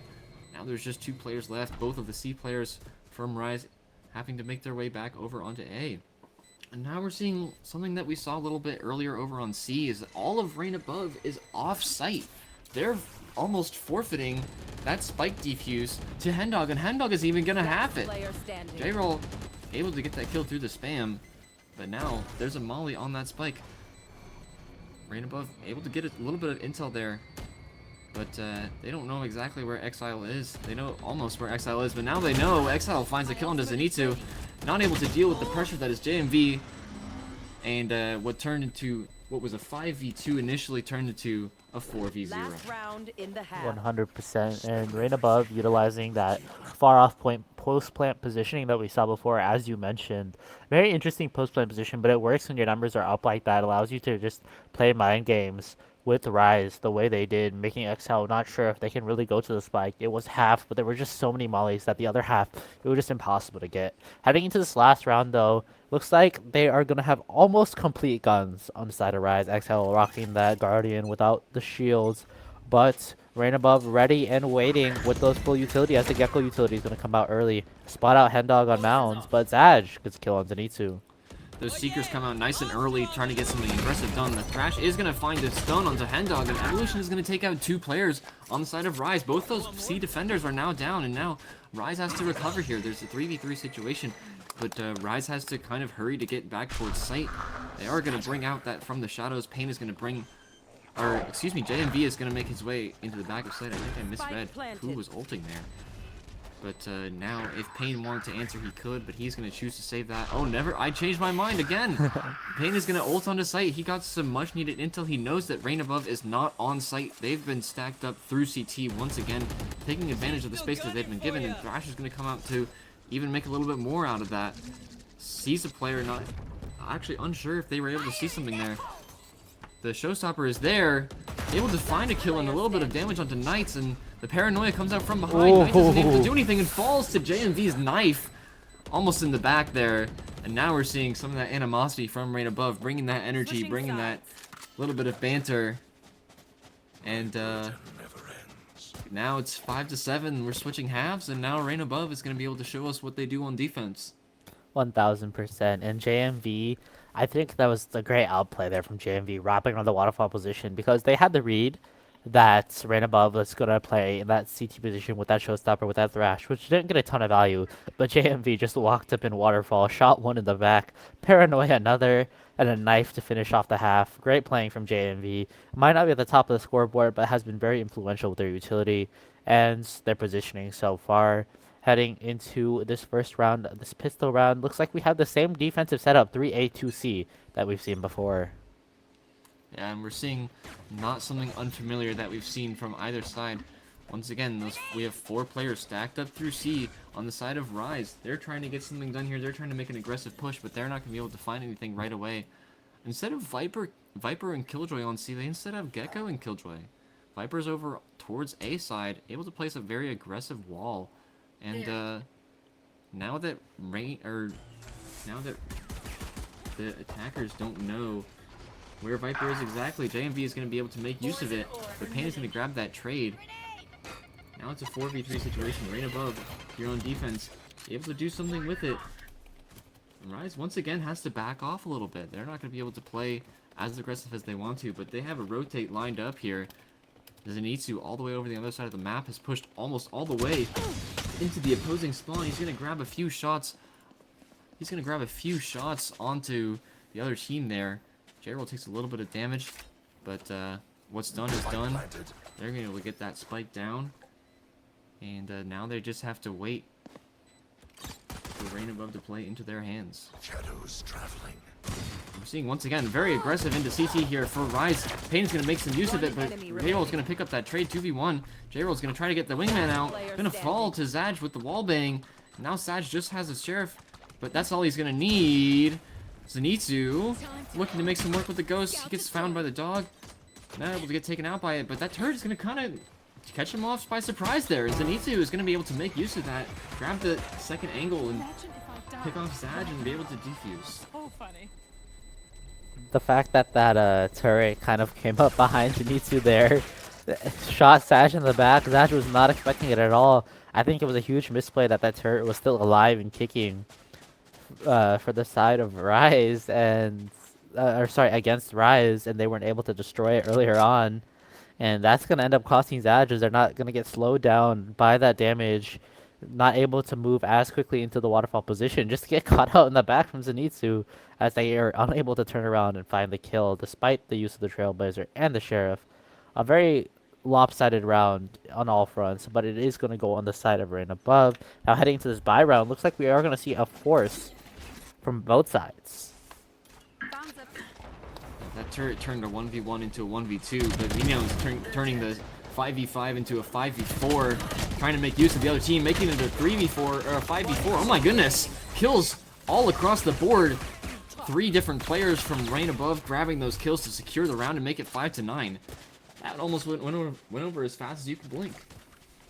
Yeah, I don't know. I think I closed my eyes for 2 seconds. I opened them and it was a 0v0. You know, no players were left and the round was over. It was a great round, not allowing the force coming out of the side of Ryze to really gain any momentum, any traction against Rain Above. And I don't know, I think it might have been a misplay to force up with those Buckies and those Stingers. Now they have all Sheriffs heading into this round. This could take Rain Above to double digits, and that's a 5-round deficit, which is tricky to come back from. Rain Above was able to kind of collapse onto Ryze there from both sides of the map, and that's why they were able to get so many kills so quickly. But a little bit of a different story here as we're going into this next round. Nino does find another kill of his own, and Ryze Esports is spread out so far. But Pain does find a couple kills of his own backside of B. Exile finds another, and they're going to be able to take control of that right side of the map. Now it's just Zenitsu left in a 1v3. He has a gun advantage over some of the players, but Exile is going to pick up that Guardian, make it a little bit more difficult. Now that door's opened, Knights tries to get the kill, but misses the first shot and misses the second as well. He's not going to get any damage onto Zenitsu. Going to make it a little bit harder for him to win that fight, but he's going to find that headshot anyways. Make it nice and easy. It's nighttime for Zenitsu. Good night. Yeah, and that's a round that you expect to go in the favor of Rain Above, and Ryze Esports able to, even initially after losing the fights, Pain was able to get all the way through B, which we've seen not being really held on the defensive side. Pain taking advantage of that, bringing the Pain into that stairs position, finding 2 kills with the Sheriff, and then Exile finding the timing around Rebel, shooting Evolution in the back near the breakable door. Those 3 kills brought it from a 4v3 to a 1v3, and Zenitsu was not able to convert. But it looks like we have, again, more A aggression like we've seen almost every round this map. Yeah, now Rain Above has 4 players stacked down through A main. They're going to try to take something out. And Evolution is going to grab that trade onto Knights, making it a 4v4. But Rain Above has already lost their Gecko. They've lost those flashes for that initiation. It's going to make it harder for them to play for retake. And Zaj is proving why that's a little bit more difficult. He's locked down that C-side defense, and there's not even any players from right above over there. Payne is going to take out another player, but JMV is going to find the trade onto Hendog. Zaj is going to find Nino, and now it's just a 2v1 situation, but JMV going to fall to Exile's Vandal and make it a little bit more difficult economy-wise for Rain Above here. Yeah, and I think that round also going on the side of Ryze is huge. Those are the rounds, you know, after the failed force in the second round, I was worried for their ability to come back, tie up the scoreboard, but that was a huge thrifty the previous round. Allows them to get this round as well with a very fast B play that Rain Above was just not ready for, and Ryze is going to bring us to 7. That is a timeout called, and I think a very smart timeout called from Rain Above. Ryze is kind of decimating them in these last 2 rounds, even with the weaker guns, has the better strats, has the better advantage, and is able to kind of recover. And I think if they can get one more round here, which they definitely will, we will have a 1-round deficit only, because it looks like there's not a lot of money on the side of Rain Above, as you mentioned, and this could be huge in turning the tide of this game. Ryze not seeing a lot of rounds since the beginning, but that could be false now. Yeah, this is a good opportunity for Ryze Esports to turn the tide of this map. They were able to win such a decisive victory over map 1 that I wonder if Rain Above is maybe feeling it a little bit. They're feeling the pressure because they know that they have to win this map if they want to stay undefeated so far in the season. But now they only have sheriffs to work with. They don't have any rifles. Looks like JMV maybe thinking about grabbing a Guardian there. Gonna change his mind. And this scoreboard is looking a little bit nervous, a little bit nerve-wracking for Rain Above. But we're seeing some of that same aggression. If they are nervous, they're not showing it. They're being nice and aggressive down towards A main, 3 players, and they have 2 on B. C is open, but Ryze doesn't know that, so they're gonna push off. They don't want to have to fight against that. They're gonna push back towards some of Rain Above's players here. Echo Flash is gonna stop. Is gonna spot a few players. Now comes that Molly, makes it harder for Ryze Esports to push in. But on B side, Zenitsu is going to find a pick with that sheriff, or a classic, excuse me. Not even a sheriff needed to get some kills there. But those Vandals are going to make quick work of the rest of Rain Above's team. Yeah, it looks like they were able to find 1 kill, but that is it. Their aggression on A was kind of... There was an opportunity there for some kills in A main, along with some kills in B, as I think Payne kind of ran in more solo than anything. But the gun disadvantage just meant that Rain Above not really able to get that 8th round. But I want to see the fruit of the timeout right now if I'm a Rain Above fan. I want to see whatever they cooked up in their timeout, whatever idea they came up with. And it looks like maybe even a B stack, Viper C, Killjoy A setup. And I want to see this work right now if I'm Rain Above and they want to get to Ascent. They need something to work and they need it fast. Absolutely, and Rain Above does have that Thrash lined up in a very aggressive position if they want to use it, but they're not going to use it right away because they want to wait for some more noise cues first. Speaking of noise cues, Ryze is going to drop a few of those down towards C, and then rotate right back off towards A. They want to spread some misdirection if they can. Lotus is a lot about fast rotations, and they're going to show that right now. They're going to teleport into Tree there, make their way onto site quickly because there's no players from Rain Above there to contest it. JMV is going to contest CT, Gabber killing the Knights, and Rain Evolution is going to find a second. But that spike has already been planted, that lockdown is down. A little bit of a skirmish there between Payne and JMV. The Omens looking at each other, not able to find any kills, but get a little bit of damage. And that lockdown goes down, doesn't find any players right away. Now comes the Thrash, looking to be aggressive here, trying to find some sort of kill. Maybe benefit on the stun. Not going to find it though, going to get destroyed. Now it's a 5v2 situation for Ryze Esports here. Zenitsu is going to make that a 4v or a 5v1. And Hendog does take a kill on the way out, but they're going to get that defuse. Rain Above is going to make that lead just a little bit wider. Yeah, and I think that round should have gone in the favor of Ryze. I think the first mistake I saw, Knights went up onto that rope into heaven, had the kill on JMV in the back, and just whiffed. I know those shots were the hardest to hit. I always miss those too. But in a game with this high stakes, you can't be missing the free kill onto JMV, one of their controllers. And JMV turning around, hitting a nice shot onto Knights, shutting down that aggression. And so the Killjoy ultimate, that lockdown was not able to get the value it needed to bring this scoreline to an even 9-9. But as I mentioned, that is huge for Rain Academy. And it looks like we have an A fight. Let's see, another aggressive A fight here. Evolution is going to find an early kill onto Exile, going to take out that KJ Uso nice and early. And Hendog's going to do the same for Rain Above, going to take out Zenitsu, looking for a second kill, but not able to find it as Nino. And Nino has flanked all the way through. JMV and Nino have already pushed all the way through B, able to grab 4 quick kills for Nino and make that round come to a quick end.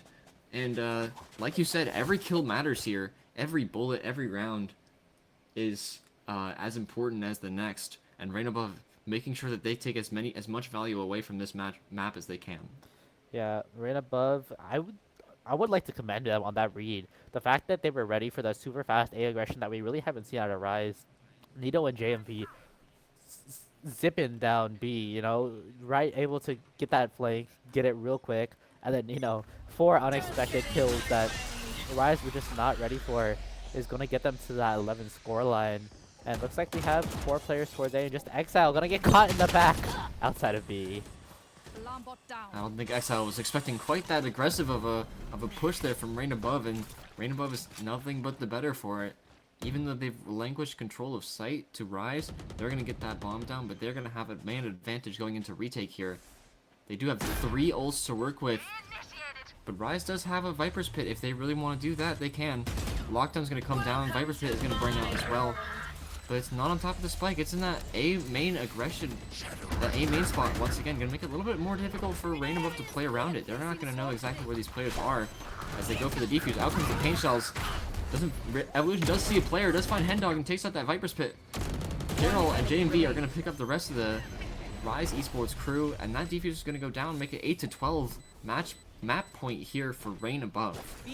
Yep, Rain Above doing exactly what you want to see after that timeout. Literally able to put their brains together. That fact that they had 3 players on B ready for Exile's aggression, caught them in the back, gave them that number advantage early on.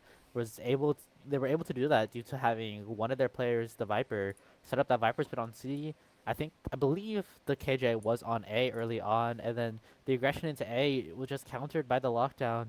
And Evolution pops that showstopper, not finding the kill trade onto Hendog, but eventually finds a shot onto them. And taking out that Viper's Pit was huge, allowing Rain Above to get to 12 rounds. And now it looks like we have a very fast push on the A side from Ryze.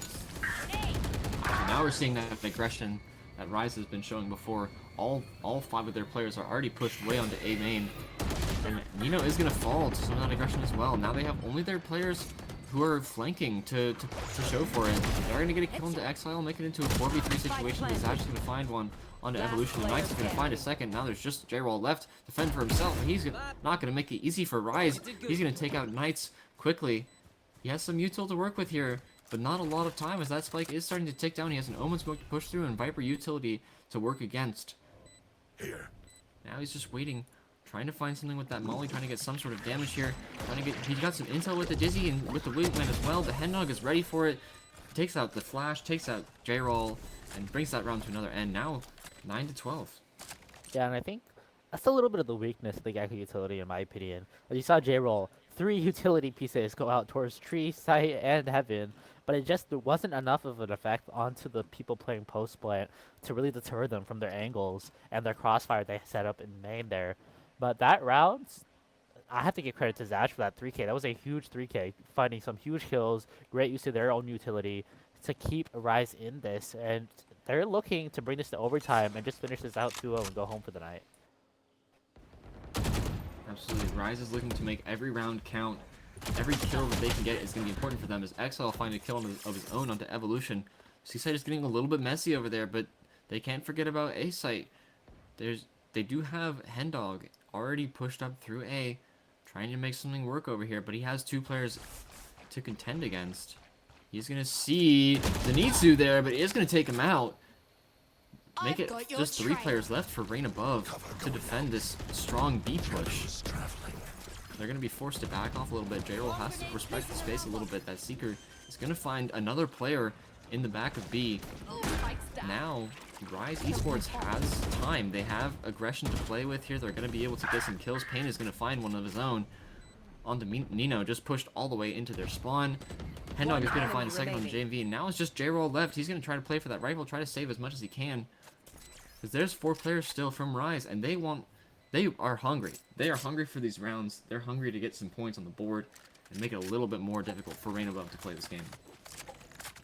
Yeah, we've seen J-Roll often left in these 1vx scenarios, and while Rain Above is playing a little bit better right now, does have the round lead. That initiator difference we were talking about before, I'm going to have to give credit to Zad for the Sky being more dominant over the Gecko. J-Roll has done some great reuse of utility, but I've just seen so much more value from Zad's utility, and I don't know if it's a matter of Rain Above capitalizing off of J-Roll, as opposed to how comfortable players are capitalizing off of Sky utility, with Sky being such a long time key initiator, or what, but Rain Above needs to utilize that Gecko utility and close out this map, bring us to Ascent if they want to keep their undefeated streak going. That is 2 rounds in a row though for Ryze, and that 2 more and that's overtime. This round is very important for Rain Above. You see they're hurting for economy here. They have to win this round, or it's going to be so much more difficult for them to close out the map with enough guns to be able to do it. Now, Ryze is looking to push aggressively onto C here. There's only one player for them to contend with, but they don't know for sure what's over there. That Viper Wall is going to go up, and they're going to have to rotate off. They're going to respect the Viper Wall because they don't know what's behind it. And now, Ryze is moving their way very slowly over towards site, but Evolution is able to make 2 kills work with the operator there before Hendog gets that trade. Very aggressive swing there from Hendog, able to make good use of it. Now, both teams have a lot of rifles to work with, and Rain does have a man advantage going into retake here, but we've seen them lose this before. We've seen them lose a 4v5 going into retake, so this round is still Ryze's to win. Once again, we're going to see them back off site a little bit, play a little bit less aggressive than they need to, as they're waiting to get some kills, and Hendog gets a beautiful headshot on the J-roll, takes out that Gecko utility, and makes it a little bit hard for them to clear intel. Now there's not too much left on the side of Rain Above here. 3v3 situation. Viper's Molly is going to make it a little more difficult for Jane to push out, and he almost gets caught with the teleport there. Nino is going to get Pain, take Pain out, and Zenitsu is going to find Hendog as well. Are they going to have time to get this defuse off? That Molly's stalling them out a little bit, and Exile is going to find JMV, and just barely, I think they have enough time to get that defuse. 0.08 seconds. The difference between a map win or loss for Rain Above there. And now it looks like we're going to go into map 3. Yep, we got Ascent coming up, and that was a very good map. I enjoyed that thoroughly. Lotus really back and forth. The Sky being dominant over the Gecko, but not enough for the map to be converted. And with this 1-1 scoreline and anticipating mirror comps, as we mentioned before, on Ascent, this is going to be a very close match, I think. However, keep in mind that while Rain Above did get that map, Evolution going 21-18, going 23-15. It was a much closer game than the first one, meaning the rounds so far have gone in the favor of Ryze. So it's going to be interesting to see if that converts over to Lotus, or from Lotus to Ascent or not. Absolutely. Like we said at the start of this broadcast, Ascent is going to be very difficult for both of these teams. It's going to come down mostly to gun ability unless one of these teams tries to bring something interesting out. We don't know because we've seen differences in comps so far and what seem to be sort of straightforward, but Ascent is different. We're going to see what comes out here as these teams go into this map number 3. Playoffs are on the line. Rain Above's undefeated streak is also on the line, but before we figure out what happens with that, we're going to go on a little bit of a break, and we will be right back after this.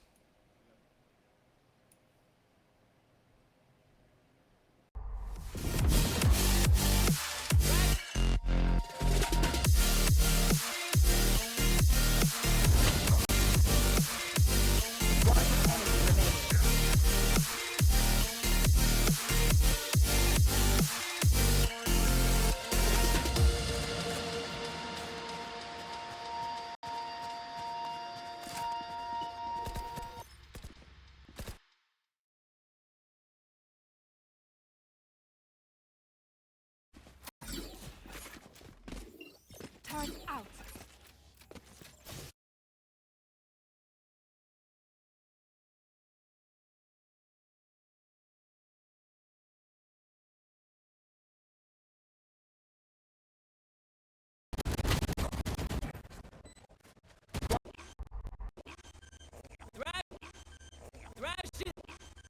Thrash isn't done with you.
push me over. I kill my fill 3 times a day. These health and all fuels won't make me sober. One flame to take the pain away. I caught you lighting matches in the back room. Haters look mad when they pass you. Let's talk about around when it's past due. Reach a glass, do no. You don't gotta fight alone.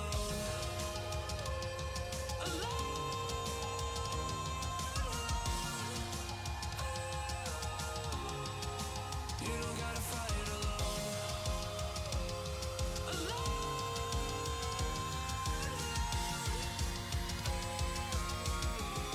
Don't be so personal. Take me out of the road. I'm going under. Take me out of the road. I'm going under. All we love, all we done is just sit around wasting our time. Take me out of the road. I'm going under. Welcome back to Titans of Tier 3 Week 7. Once again, Rain Above versus Ryze Esports. We saw a very close map number 2, I think. But a very well-determined map number 1. We're going into map 3 here. We're going on to Ascent, of course. The decider for this series. The decider if Rain Above is going to keep their undefeated win streak. And if Ryze is going to make it so that they just have one loss going into playoffs here. But I don't think it's going to be a mystery of what comps we're going to be seeing. Like I said, both sides are mirror comps locking it in pretty quickly. They're both ready to go. They're ready to get this map over with. They're ready to get these wins, get every round that they can that matters. And I think, like I said, this map is going to come down mostly to gunplay.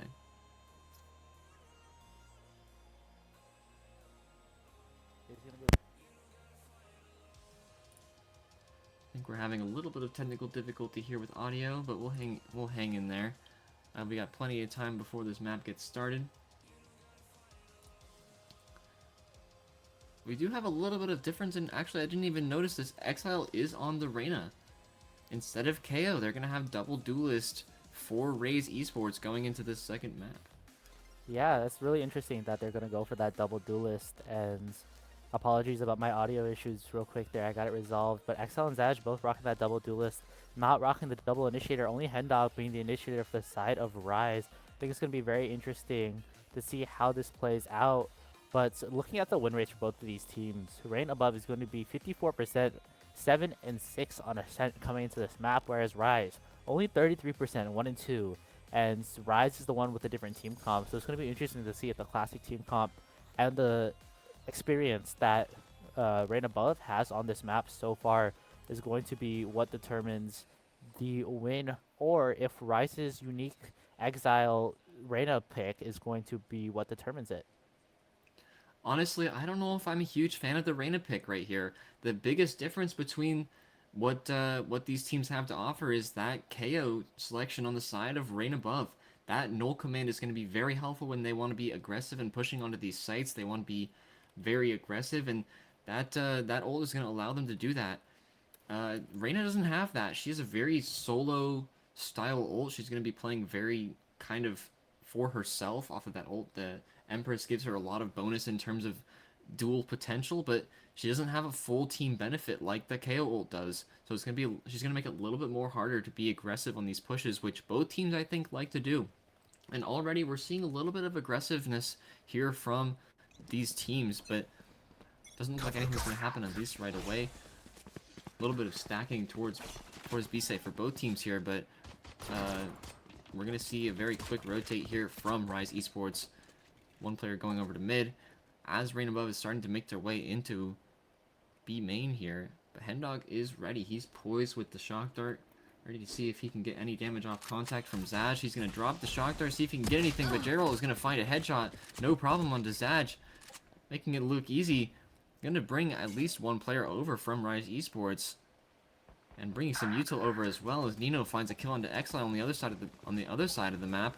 Now, Ryze Esports is missing 2 players in this pistol round. It's going to make it a little bit more difficult for them to pull off these kills. And Rain, all Rain has to do really is play together. They're pushing onto site. They're being nice and aggressive. They're taking control of this space. They're going to get that bomb down as soon as they can. Pain is going to find 2 though. Not going to make it easy for them. Going to make it 2v2 situation now. Both teams have a Killjoy and a Sova to work with here, and that spike still hasn't been planted. NightZ trying to see if he can find some intel with that util and guard the 30 spike, keep that from seconds left. happening. Hendog sees a spot of Zenitsu, and Zenitsu spots his forehead just over the side of heaven there. Gonna try to see if he can get some damage. The Recon Dart comes out, does spot a couple players, but Rain above hasn't found any damage yet. Knight's gonna find a kill onto Zenitsu and find a second onto Nino. And that looked like an open and shut round for Rain above, but NightZ is able to turn it around. Yeah, Knights in pain. 3 and 2 kills respectively, really carrying that round for Ryze and allowing them to get that pistol win. It was looking like it was going Rain Above's way, but Ryze are able to secure that round heading into the second round now. That Reyna so far not seeing much value, and like you mentioned, I don't know about the Reyna pick. I'm still unsure about it, because I feel like with Reyna the only value you get is if you hit your shots, and if you don't hit your shots, you have no value to the team. You know, meanwhile with KO you have much more. Heading into the second round now, buy on the side of Ryze, and looks like we have some mid aggression from Rain above. Yeah, like you said, that Raina pick isn't able to do as much as KO is. She doesn't have the intel that KO has, but Zad is making good use of that. Not able to take out the KO quite yet, but able to take out 2 other players on the side of Rain above. Gonna make it a little bit more difficult to get that mid push up. He was ready for that aggression, and he was able to take out a few shots, take a few shots with that Guardian and hit his shots. But yeah, we'll have to see how this Reyna pick plays out. Right now, we're not seeing too much aggression out of them. And they're just sitting in the back of site trying to maybe spot someone out. Maybe wait for them to push onto A. Get a little bit over-aggressive, but that's not going to happen. Rain above is already over onto B site. They've got space controls, and Nitsu's grabbed the kill into NightZ into his own spawn, but Hendog is going to answer with a kill of his own. Gun advantage is going to make a big difference here for Ryze Esports. Spike planted. As now there's just 2 players left, and both of them are so far spread out.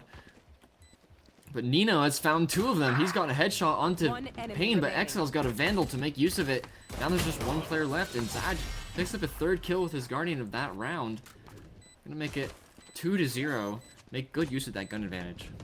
Definitely, but I want to give huge credit there to Rain above for getting those 2 lurk kills. You know, up through tree, here. excuse me, and Zenitsu through B. Zenitsu actually walked, I believe, onto site from lane quietly. Managed to get all the way around the KJ turret setup on the boat switch position, and all of the utility from Knights. A bit of a misplay there from the side of Ryze, where Knights was not aware of where their utility needed to be to mark off any lurks coming through. So that is 2 kills. That's going to damage the economy a little bit for the side of Ryze, hoping to make this a little bit easier for Rain above heading into this 3rd buy round. Yeah, and you see too that Hendog only has a ghost to work with, so he's gonna have to play a little less aggressive than he wants to. Just playing that back of B site, looking to get some sort of intel here with his utility. And Rain above is gonna get some utility of their own out there. Not finding any scans with it, but they know that dart has gotten broken. They know that there's someone on A site. They just don't know how they're gonna handle it quite yet. They try to take some mid space here.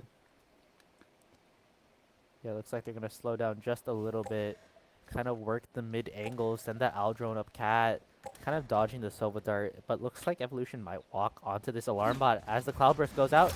And it looks like they're going to go for a market execute. Zenitsu finds a kill on the NightZ, takes out that Killjoy utility with 1 bullet of his own. Now, Ryze has to play a little less aggressive, and it's just Hendog alone on that site with a ghost. He's facing 5 players on his own. He's not going to be able to do too much about it, and Evolution is going to find that kill pretty easily on his own. And now, they're going to get that bomb down. Rain above has the space to play with, has the time to work with. Then only a 3v5 situation for them, so they have 2 men up.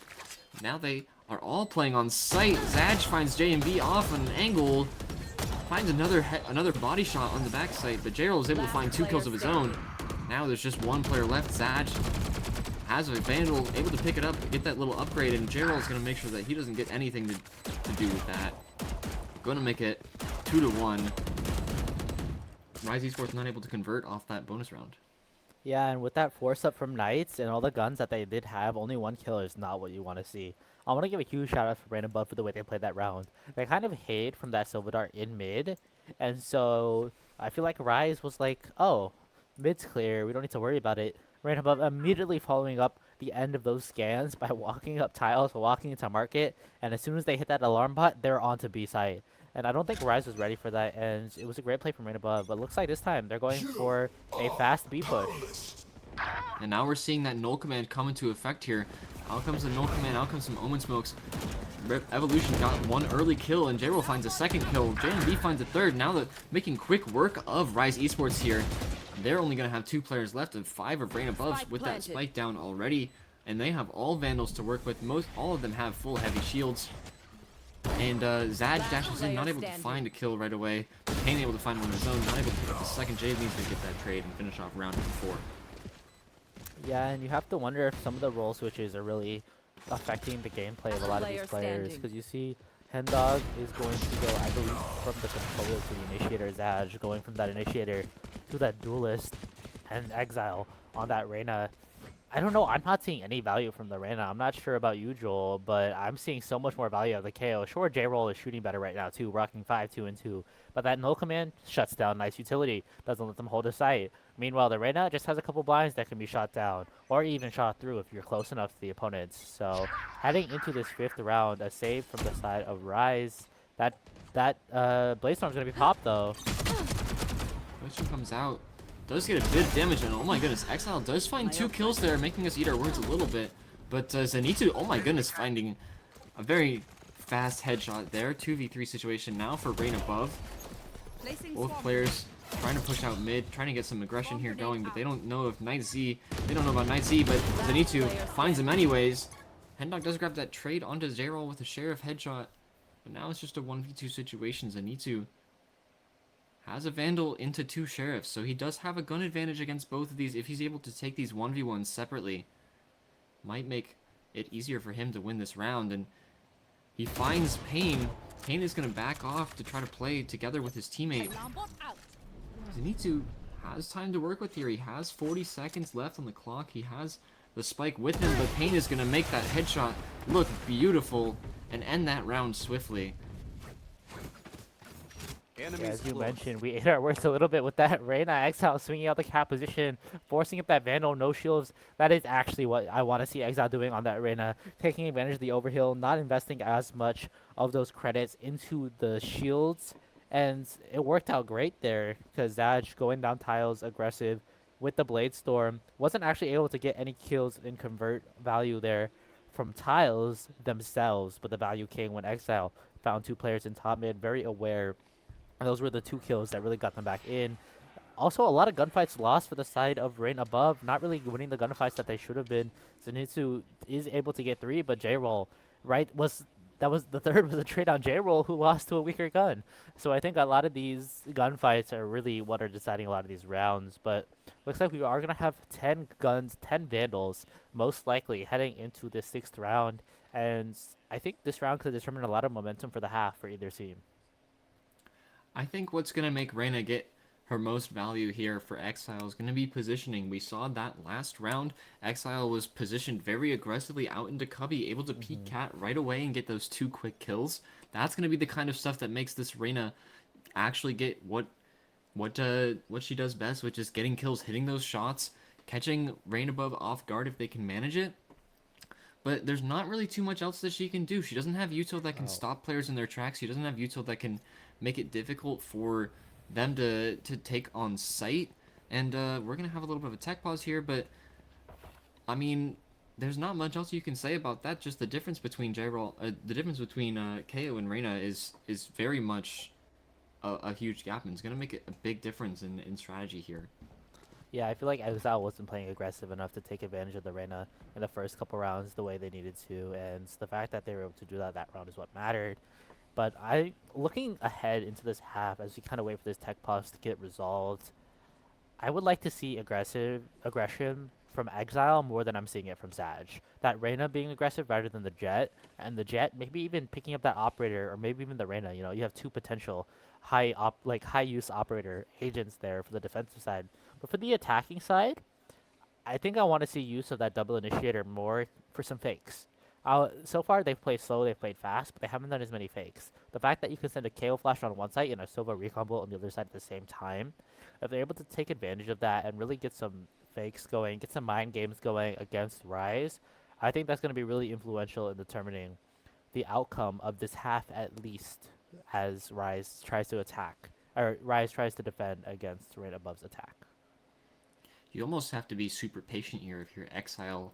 You have to play to Reina's strengths, which means that you have to work on taking duels that you can bring your utility into, bring those blinds into, and make it a little bit more difficult for those players to win duels against you.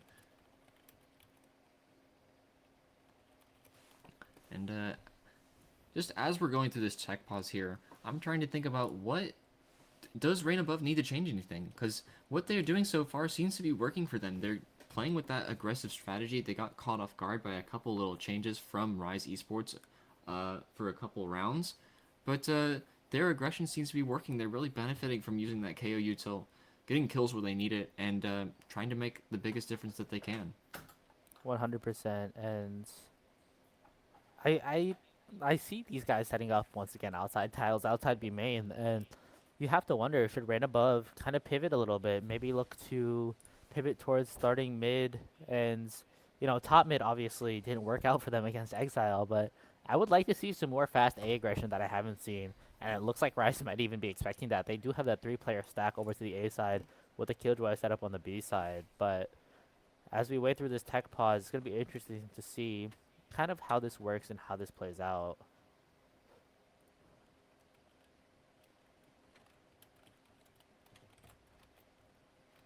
You're absolutely right. And the biggest difference here is going to come down to how these teams play these gunfights. Like we've mentioned, that the biggest difference is going to come down to mechanics. It's going to make the most impact here is who can hit those shots, who can really make the most of their duels in the space that they're given. And yeah, these players have a long, what I think is going to be a long map ahead of them. Both teams are very, very talented, as we've seen. They both have the gun skills, I think, to make good work against the other team and make it more difficult for these teams to play to their fullest potential. But I think this is a good time for these two Titans really to pull out all the stops and show us what they've got and show the viewers what they've got too.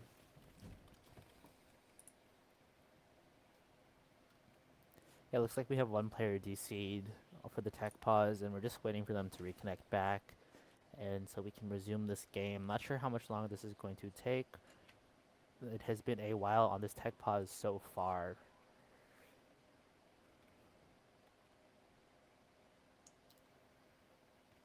If you are Ryze Esports here, how do you think that they're trying to work off this Reyna? Because we mentioned that they have to play off positioning as much as they can, but it looks like that they've been playing a little bit passive, especially those first couple of rounds. We saw that Reyna was kind of all the way back on the back of A site almost, and not really playing aggressive. The one round that she did play aggressive was the one round that, or the first round at least, that Ryze Esports was able to win.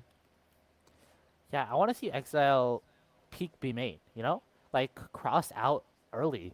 Just go cross into that corner. Maybe have, let's say, Pain with them. Jiggling B main, back off, let Exile take a gunfight, maybe even pop that Empress, and just go for it, Just kind of go for those off angles, because I think off angles are key. And maybe switching the Killjoy over to A eventually. So far, obviously, it is only 5 rounds into the half, but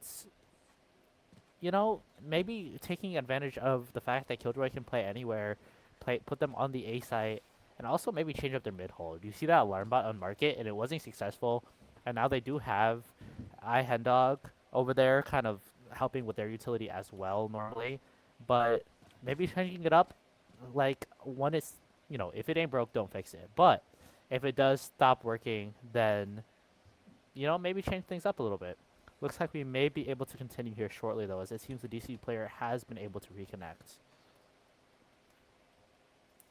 Absolutely. As we're waiting for this time to tick down, it's going to be interesting to see. Both teams had kind of a long time to talk about their strategies here, an almost impromptu timeout for both of them. And they might have some strategies to work with here. They might have just been waiting around, but hopefully they're going to be able to really bring their A game into these next few rounds. As looks like we're starting to get ready here. But we see that both of these teams are.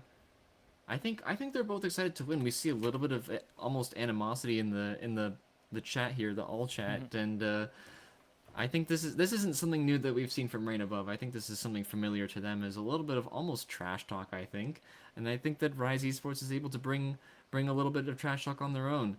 But we're gonna get back into it here. We're gonna see what Rain Above was able to cook up in those moments where they might not have been moving, but their brains probably were. Yep, Exile gonna walk out on Cat, look for some early aggression as we have mentioned, and a very slow push so far from Rain Above as that Aldron's gonna come out, look to spot Hendog and mark potentially a Hendog kind of hiding from it. And we'll see what Exile can do in the Cat position, tucked. Exile is going to find that kill onto J-Roll, though. That mid. peek out into mid is proven to work before, and it's proven to work again. Now, both are, Rain Above does know that the enemy knows where their spike is, so they're going to have to change up their strategy a little bit. They're going to bring that spike back over to B main, try to play a little bit more aggressively off of it. JMV looking to get some sort of pick there. That recon dart is going to come out in mid. Nino's going to find Zaj on the top of mid, and now they're a little less contested. Knights is going to find another kill onto Rain Above, and now it's just a 4v2 situation. Both their players are pretty far spread out. Nino's going to have to make something work here. Going to try to get a kill, and he is going to do that onto Knights, but he has a lot of players on both sides of him. He's going to find the second kill on this Exile, and oh my gosh, a beautiful turnaround to get Hendog out of the fight. Now, there's just one player left. Payne has to work against two players here from Ryze Esports, and he doesn't know where Nino's gone. They're going to be able to get that plant on the other side of the map, but Payne has found Nino. Now, it's just a 1v1 situation. Both Omens are up. They both have their ultimates. If they want to use their From the Shadows, this is a good opportunity to try to get some intel out of it, but I think they're going to save it. They're going to try to get as much use out of the time that they have left. Both of them have Vandals. They're going to be able to play this out to the best of their ability, but this round is a little bit more heavy on Ryze Academy's shoulders and Payne's shoulders. They have to win this round if they don't want to keep their banks intact, but JMV, I think, heard more of the sound cues first. He's going to be able to play off of it a little bit more. He's cutting noise, making it harder for Payne to know where he is, but Payne is just going to stick it. He's just going to play for that stick, and he's gotten it. JMV does find the headshot afterwards, but that bomb has gone through, getting another round in favor of Ryze Esports. Very much needed for them. Yeah, and as you mentioned, 4 big kills, but is going to make the mistake, I think, that's going to cost them that 2v1 in the sense of not being aware of Payne's potential positioning in tree, which is very tricky to read, but the fact that they didn't go towards JMV and instead messed around in A heaven while JMV was playing a spike on B made it a 1v1 situation, which is much more valuable than a 2v1, and then JMV not expecting the stake coming out from Payne, hiding in the dark cover. Payne just really able to bring that round back despite the 4K from Nino as we have a fast B push scout from Rain Above. That was a good demonstration of patience there from the side of Ryze Academy. Out comes the Hunter's Fury, does get a couple tags and ends up getting that kill into Knights. They're going to take out that KJ utility, but that lockdown is already down. Going to slow down those pushes. Going to get one player detained, actually, and make it a little bit more difficult for Rain Above to push on the site. Both teams looking for utility now. Ryze Academy does have that ult up, or the Odin up, excuse me. But Zaj does find 2 kills with the Guardian. He flanked all the way around and able to keep Ryze Academy, or Rain Above, off guard. Now it's just a need to left defend for himself. We've seen a situation win from this before, but the situation's a little bit different this time. Now Zaj knows exactly where he is able to peek it and finish off that round quickly. Nice little flank there from Zaj, able to finish off the round. 100%. I love the aggression from Zaj on A there. I think it's 100% the right read because of the lack of pressure we've seen over and over again from Rain Above.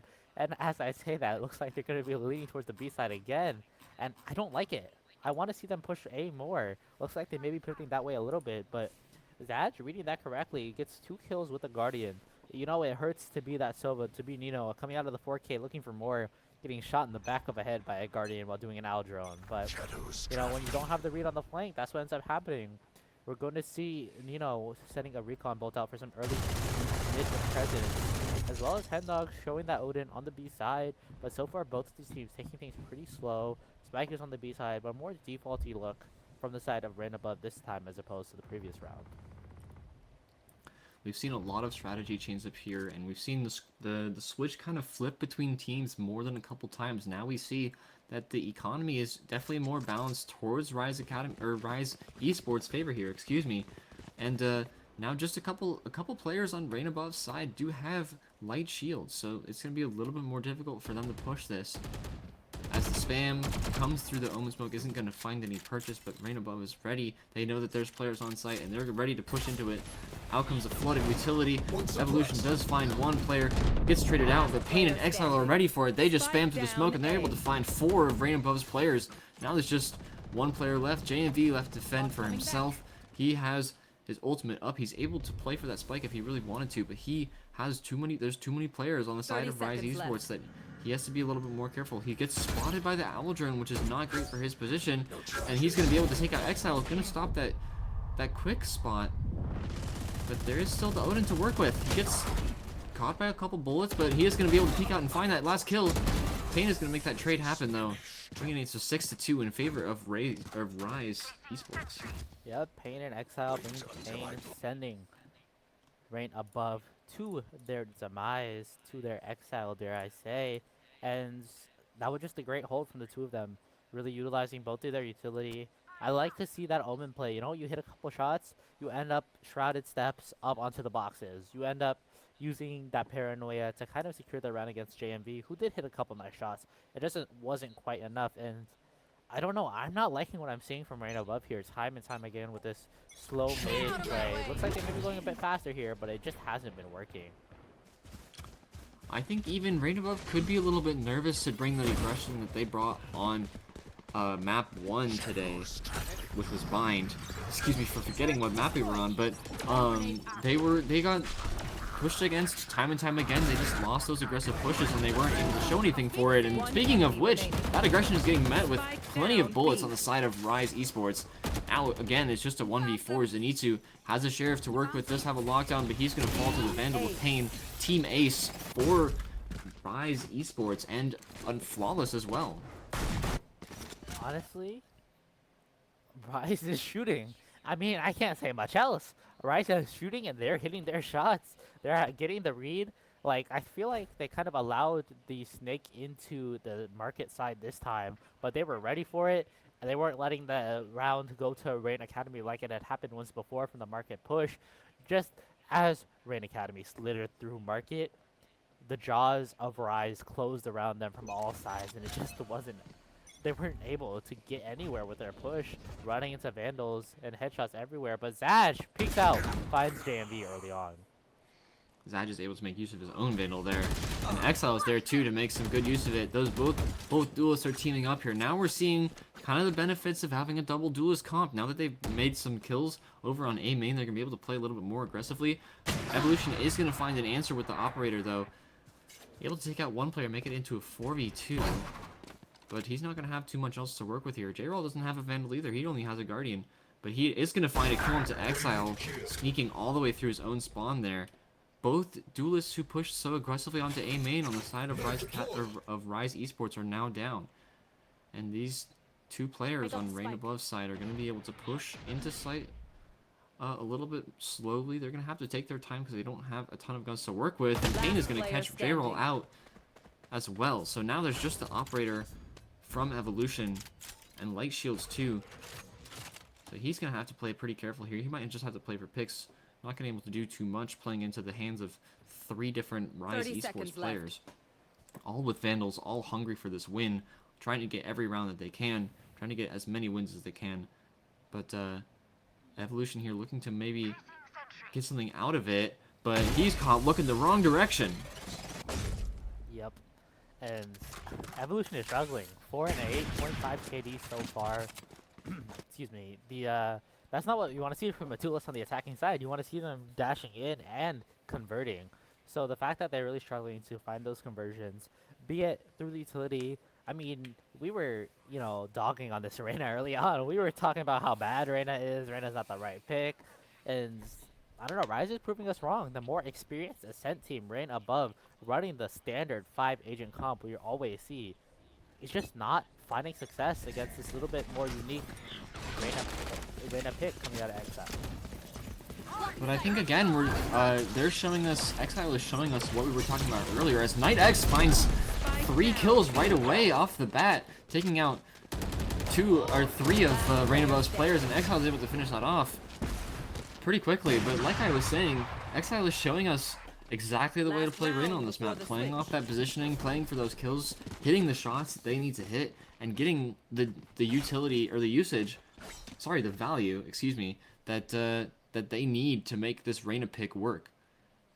100%, and you know, Knights right there, 1, 2, 3 big kills, declaring that B is the Killjoy's site, not allowing them to get a foothold in whatsoever in Exile, finishing it off. But I want to give a shout out to the round streak that they have going here for the side of Ryze. 7 rounds in a row now, and looks like they get the read though. Onto that, it is a push, as all 5 players are going to walk towards A for a rain above. That lockdown coming down as well. Yeah, out comes the lockdown from Rain above, trying to force players to back off, and it's gonna, the null command as well is gonna come out, force Ryze Esports to back off a little bit, but they're just not gonna take no for an answer. Pain does get the down onto null command. Evolution's gonna get a kill as well, but Evolution is making a name for himself. He's showing Ryze Esports what's what. They're gonna get the res off and gonna make it into a 4v2 here, but again, showing the usefulness of that suppression from KO. Headnut did find a little bit of damage. It's going to finish off the kill on Evolution. But gets shot by the Paranoia. Is going to have to back off. But it does find a shock dart kill on the J-roll. Not that it's going to make too much of a difference to the outcome, but he does find usage out of that Sova utility regardless. And the last round of the Switching half, sides. we finally see what we wanted to see from Rain above. Finally see that execute. And the fact that that's the first time, correct me if I'm wrong, but I believe it is the first time they really pushed A like that, and it was so successful. Despite, I think we saw Knights there early on, pinging for help on the A site. They had the read, however, it just wasn't enough. Heading into this second half now, 9-3 scoreline.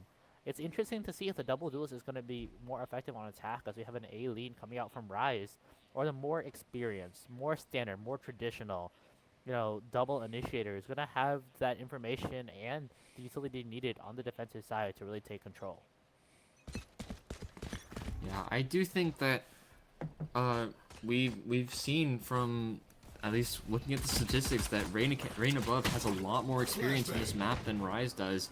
But they're making good use of it. They are bringing out the unorthodox picks to make it a little bit more difficult for Rain above to know what to expect. I think this definitely isn't something you see all the time, and I don't think Ryze Esports, excuse me, plays enough of a scent for Rain above to expect this. But Zenitsu does show a little bit of domination over there with the classic right clicks, a little bit of BM as well after the bodies fall, and J-Roll finds that final pick on the Head Dog to get another round here for Rain above. Zenitsu showing the Knights that they're not the only defensive KJ who can get those 3Ks, and I think maybe part of the reason that we've had so much success from Ryze, on this defensive side that they were on is I think the role switch is huge. Knights was really struggling on that duelist position on Lotus, right, after doing the Yoru on Bind. However, they switched over to that defensive Sentinel KJ, and they were thriving on the defensive side. Big 3K, big kills coming out all around. However, that round is going to be a much needed round for a Rain above, getting that pistol round, buying up. Looks like we might see some Stingers, some Sheriffs on the side of Ryze to kind of counter this, leading towards A once again. And, oh, what is this? Looks like Rain above has the wrong read. 2 mid, 2B, 1 Shri. Is not where they are going to want to be, as we have a potential A split coming in from Ryze Esports. Yeah, we saw that Rain above did place that Omen Smoke onto Catwalk very early on, but no one was there from Ryze to spot it. Now Rain above is going to be able to make some headway onto site here. They're going to be able to take space and hopefully get that bomb down without too much difficulty. They didn't even close the door. They were able to push to the door, and Zenitsu grabbed the kill on the Sag, but... Oh, I think I got the teams mixed around, but that's okay, because Rain above is still kind of forced off of site here. They don't really have the ability to play on site yet, but they need to get some picks, and Exile is doing the exact opposite for them. That offensive push so far from Ryze proving to be useful. They were able to get a lot of space there, but now they have to back off a little bit. They can't play the space as aggressively as Rain above because they don't have the guns to work with that Rain above does. But Knights showing us that he just needs a Sheriff to get some kills there. Almost able to get the second, but that Ares is just no match. And Evolution actually bringing the Outlaw out, showing Exile that he's not the only one who can frag out. Yeah, honestly, Rain Above, I would say that looked dangerous for a second, for sure. And shout out to, excuse me, shout out to Ryze Esports for being able to get that spike down. That's 300 a pop. That's 1,500 credits. That can be very influential. You saw them go for those sheriffs, damage the economy a little bit of Rain Above as they're down to just the one rifle and everything else is a little bit smaller guns. Evolution rocking that outlaw. And meanwhile, we do have 5 Vandals, a lot of utility, and a couple of full shields. Thanks to that 300 credits, I think that Spike Plant is going to give Ryze Esports even more of an upper hand in this round as they look to maybe execute towards this A side. You're exactly right, and we can see too the benefits of that economic advantage from just getting that spike down. Ryze does have 5 Vandals to work with, but Evolution just needs the Outlaw. He doesn't need a fancy gun. He's going to get a kill all on his own, but J-Roll's going to answer with a Stinger kill as well. The Vandals are proving maybe not to be so useful, but Rain Above does have a choice here to make. They can choose to either rotate off or play some time here, wait for Rain Above to maybe do some movement on their own and expose A-side a little bit here.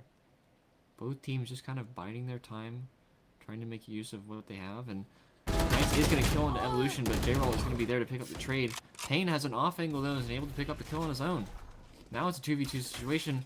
Both teams trying to play aggressive as they can. Zenitsu and Nino are both ready to answer with some spam through the door, and they are going to break that door, but 30 seconds that left. spike is going to go down towards the heaven part of back of sight. Now the spike is down. There's a little bit more pressure on Rain Above here to get something done. They're going to have to try to peek out and get some damage done onto Ryze Esports. They see that there's one player in main, so they know that there's something to look out for. Nino does find that player. Last player Now standing. Payne was able to pick up the trade, but now it's just a 1v1. Zenitsu has an Ares here. Tries to find something, and he's going to find a bullet in the back of his head as Payne has walked all the way back around to pick up that kill. And if the scoreline was a little bit closer, I might even say, hey, that's a win for Rain Above in the sense of how much economic damage they were able to do for the side of towards Ryze Esports. But with a 10-5 scoreline, that bonus round is something they really want, you know, to really secure that little bit of a momentum, a little bit of steamroll, and they just weren't able to successfully do so. Looks like we once again have a lean though from the side of Ryze Esports, as we've seen time and time again, them doing what Rain Above could not. However, Rain Above looks like they're ready for it. They got 3 players there, and let's see what happens with Knights here on the B side. You're seeing that Rain Above is a little bit more aggressively pushed up here. They do have a player situated in wine to try to take out an aggressive push, but they are not able to make use of it quite yet, as Ryze Esports has walked all the way around. They've walked down to Cat. They pushed out the Rain of Flash, trying to make it a little bit more harder for J-Roll to get a kill, but it doesn't matter to J-Roll. He's going to find something regardless, and JMV is going to pick up a kill as well. Payne not able to make use of that Guardian, and the rest of his teammates are going to fall pretty quickly there. Yeah, for sure. That was a very, very fast round coming out of a slow start. We did see Evolution pick up the op kill early on. Knights finally getting caught out onto that B main position. And, you know, that kind of was the start of the ends for the side of Ryze Esports. They lost that first kill. They were not able to convert many more. And now it looks like they might be dropping this round as well. 4 sheriffs in a classic is all they have to their name. Living a little broke to this round, as they may be looking for more defaulty look spike though in that top mid position towards A. They don't Rain Above, or excuse me, Ryze does not have too much space to work with here. Because they don't have this gun advantage, they aren't able to do a whole lot. They're gonna have to play a little aggressive if they want to get some kills. But all Rain Above has to do is let Ryze walk into their sights. And it doesn't look like that's something that Ryze is planning on doing, but Rain Above just needs to be patient. They don't need to do anything crazy. They don't need to get aggressive anywhere. They just need to wait for Ryze to push them and play into those angles and get something done. Daryl's going to try to do just that. He's going to find a couple of players. He's going to get a few bullets worth of damage and bring out that null command, try to stop that push from happening, but there are already players on site. Those bodies are stacked up. Payne's going to find the kill onto J-Roll with the Sheriff. get some work done there. And Exile's gonna find a second on the Evolution. Those sheriffs are coming in quite handy right now. His Hendog's find a third on the JMV. Now it's a 5v3 situation. Nino is gonna make that into a 4v3, but that timer is gonna run out on J-Roll. No possibility of a resurrection there for the KO player. As KnightZ finds another kill on Zenitsu. Nino's gonna try to make some plumbing work here. He does find a headshot on the Knights, but he doesn't have too much utility to work with here. He's gonna have to push out on his own, try to get something done. He does have a recon to work into, and Zaj is going to make that round end. A very impressive thrifty round here for Ryze Esports. I don't want to be a caster curse, but that thrifty round might be the final nail in the coffin of Reina above in getting this third map. It's now 11-6. They are struggling economically. Coming off a thrifty, obviously Ryze, tons of money, right? Full guns on all sides, and you know, that's a 5-round deficit where Ryze is only 2 away from breaking Reign Above's undefeated streak. This Reina player, you know, Exile on the Reina, maybe it was the move. You should run. I think it helped to have something unexpected on the favor of Ryze. Definitely. To just have something that Reign wasn't expecting and something that they're not used to playing against. They have to figure out how to adapt to this Reina. And because Exile maybe wasn't doing quite as much in the early parts of the map, but now he's doing plenty, and Reign Above is learning that the hard way. Nino does find a tag there onto Zaj, gonna take away a chunk of his HP, but not able to find any kills on him. Evolution, on the other hand, is gonna find 2 kills of his own with that Guardian, making good use of it. Knights tries to peek directly into that Molly to get a kill off of it, but isn't able to find anything as Nino has walked all the way around. He's gotten another kill onto Zaj from heaven, and he's going to try to find Pain as well, but Pain's not going to let him have it. Only a little bit of damage taken off of him, and he's going to make sure that Nino is put to rest for now, and J-Roll is going to make sure to finish that round out. That was a great execution from Ryze Esports. I feel like they got the site very dominantly, and you know, the fact that Zaj, I believe, was able to push all the way into heaven and get the kill and then escape the Hunter's Fury, not losing their life. However, J-Roll and Evolution on that flank, that was a misplay from Knights. There was 2 misplays there from Knights, honestly. The Sentinel utility not set up correctly to catch out that flank. Evolution just swings, he gets 2 kills lined up with the Guardian, and then J-Roll throws that fragment out, and I believe Knights just walked into it looking for a kill, and those were the kills that Reign Above needed to get that 7th round. And, you know, it looks like they may be getting a full hit back in, and that could be exactly what they need to bring this to a closer scoreline heading towards the end of the map. Both teams trying to hang on to any kills that they can find here. A little bit less aggressive posturing here from Reign Above as they're waiting to play off something here, but Ryze Esports and Exile are postured all the way through mid. They're able to take control of all that mid space. There's no players to contest that. They might be able to walk into market if they really wanted to, because Nino isn't quite holding that ankle all the way. But here comes the Flood. Out come a couple of jet smokes, and they're going to be able to take advantage of that. They're going to have a lot of KJ util to push into, but they're not going to be able to do much besides that, as Reign Above is forced to rotate over as quickly as they can. Down comes the spike plant, and all 5 players of Ryze Esports are stacked up on site. They're going to be able to play pretty aggressively in defense. Here comes the Hunter's Fury, able to get a little bit of intel, maybe. But not able to get too much besides that. The Empress comes out finally. Now Exile's ready to do some real damage. Zaj is able to find a kill onto Zenitsu with a knife, but Nino is able to get that trade, and players are falling on both sides. Now Nino finds his 2nd kill. Now it's just 1 player left on Ryze Esports, excuse me. But Nino's able to finish him off, get a nice little 3K, and bring the scoreline to 11-8. Yeah, I mean, I'm surprised Reign Above won that. I believe that was in a 2v4 that Ryze lost, and that's not what you want to see. Like, you can't be losing 2v4s like that, especially when you have 2 Titans of Tier 3 playing it out, you know? You can't lose those numbers advantage scenarios like you did there. However, that is a bad look on Ryze, but for Reign Above, they must be feeling great. They got 2 rounds in a row that I don't know if they should have won, and they were able to just get the shots, and that's really what allows them to get to this 11-8 scoreline. Now with all guns though, Operator on Evolution towards mid. Looks like Ryze is going to be leaning towards A, while Knights towards B. Very close miss there for Evolution. He is going to be able to pick up that operator kill. Missing a sentinel now is Ryze Esports, but they're going to be able to take site swiftly, be able to get that bomb down if they want to. And now it's a 4v4 situation. Zaz was able to grab that kill, but not able to find anything else right away. Playing for Heaven, trying to get something there. Zenitsu does find a kill into Exile, taking out one of those duelists, making it a little bit harder for them to play aggressively here. But Rain above is still only missing one player. Now they're missing two as Pain finds J-Roll and Tree. And Evolution finds another kill with that operator, making good use of it, but not able to hold on to it. Nino's going to find that kill. They're going to pick up the bomb and bring another round here to Rain above Esports. Yeah, I don't know if I like what Knights did there. Maybe the duelist gene getting to them a little bit while playing that Killjoy. First of all, that lurking Killjoy, I'm not sure about that call. You know, it hasn't gone very well for them so far. And then Knights runs through, barely avoids an operator shot from Evolution, so he's going to tuck around the corner. But the fact that Knights just ran. They just ran up through mid, ran up the stairs, ran around the corner, and ran into Evolution's crosser for a second time for an easier shot.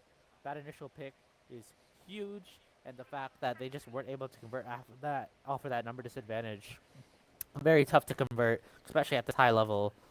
It's not looking good for Ryze, excuse me, with the gameplay, and that's 3 rounds in a row for Rain above. Evolution once again making good work with that operator, but Saj is able to find some use with his Vandal too. Gets 2 kills right out of the gate, excuse me. Now it's a 4v3 situation. Rain above has retake to play with here. Ryze is going to be able to get that bomb down. They're going to be able to play off some more space if they're given it. But Rain above doesn't want to give them anything. They know where one of the players are. They're going to be able to play off that a little bit. Rain above not able to find anything right away though is Zenitsu, but Evolution is able to find something instead. He's going to be able to find a kill. Gonna walk right into that the Killjoy molly, but not able to do much else besides that, as Ryze Esports is going to put that round to a quick end. And with that, it looks like Ryze is ready to tuck Rain Academy in and put them to bed. They have 12 rounds now. They are 1 away from winning Ascent, winning the map, winning the series, and breaking the undefeated streak of Rain Academy. However, Rain Academy is still shooting. They're still fighting. They had some misplays that round. Lost a couple early picks in Tree to Zaj. Great play for Zaj, getting aggressive there instead of just going for the door close. But I don't know if the A play is what I want to see from Ryze, though. It feels like they're ready for it. Now we're seeing some aggression here from both teams. Saj not able to find that kill into Evolution, who I think got a little bit over-aggressive there into the full team. Exile's able to make some use of it as well. Now it's a 4v3 situation. They're going to get that door closed. They're going to do a little bit of damage onto JMV, and they're going to get that spike planted. As Ryze comes storming onto site here. 3 players playing for retake on the side of Rain Academy, or the side of Rain above, excuse me. I'm tripping over my words a little bit. This match is just so exciting as Knights is able to get 2 kills on his own, but Exile is going to finish that off, finish the map off 13-9 in favor of Ryze Esports, and that's going to be the series 2-1 in favor of Ryze. And that is the undefeated 6-0 streak gone for the side of Rain above.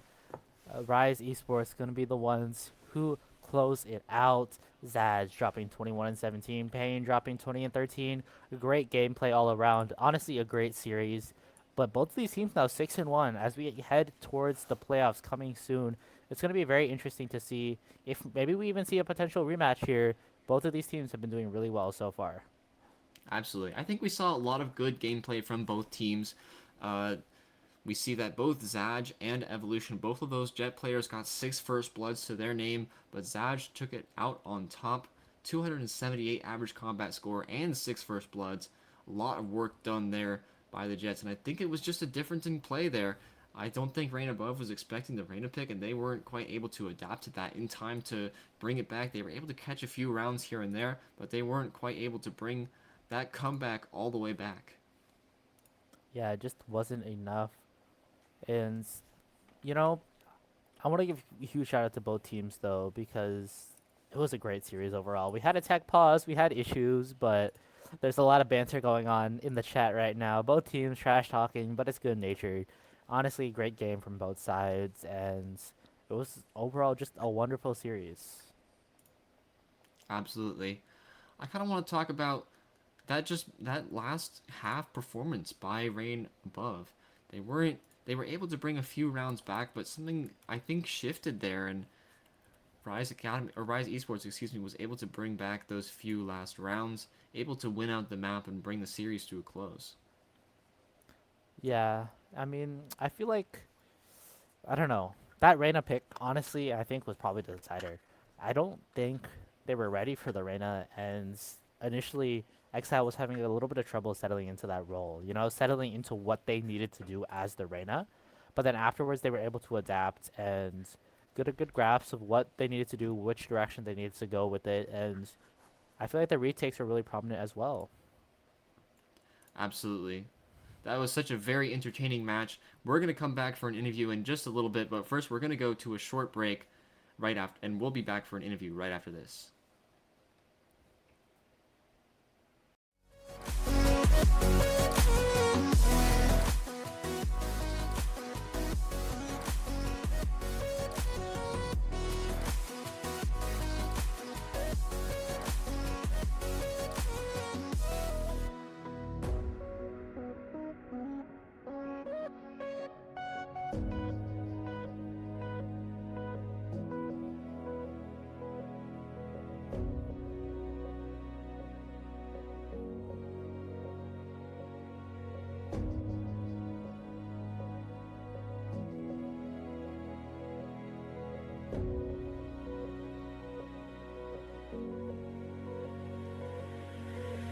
Thought another goal is all we needed. Taking second chances till we bleed. And when all the love had been depleted, we had but no choice to concede. As the stars were dancing in that line, past that we could never run. Oh, they were dancing way up high. Stars were dancing in that line. Future we will never run. Dirt on our feet was bone dry. It was bone dry.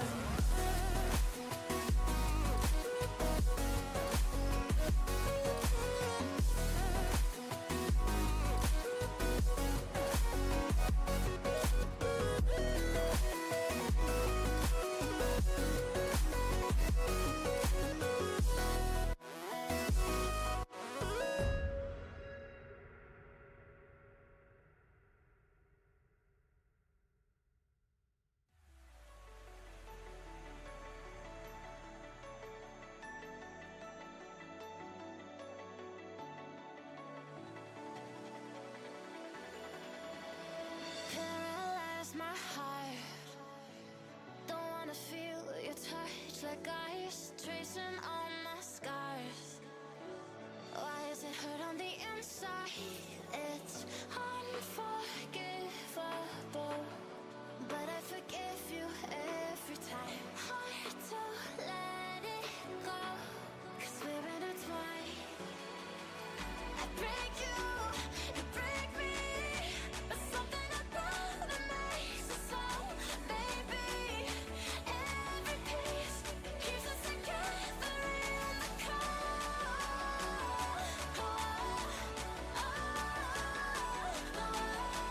I break you break me, holding our love in chains of gold.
Alright, welcome back to Titans of Tier 3 Week 7. We just watched a very electric and close match between Reign Above and Ryze Esports. Bringing it to a very close map, number 3. Ryze Esports was able to take it and bring the victory home. Alright, we're here for an interview. We've got the Reign player from Ryze Esports themselves. And we've got Exile. Exile, thank you so much for joining us. Thank you for having me. Alright, so I think first question is, we gotta start off with the obvious. You guys brought Arena into an Ascent match, which is not something you see every day, especially on a map that's so reliant on gun skill and has such a almost rigid meta. What were you guys thinking about when you first decided on the Reina pick, and was that something you guys decided on ahead of time? It was honestly like spur of the moment. Like they were talking trash, so I was like, let me just go on Reina and farm these low bobs, you know. So I just went on Reina, just did my thing. No big deal. So it was more of just to try to send a message, was it?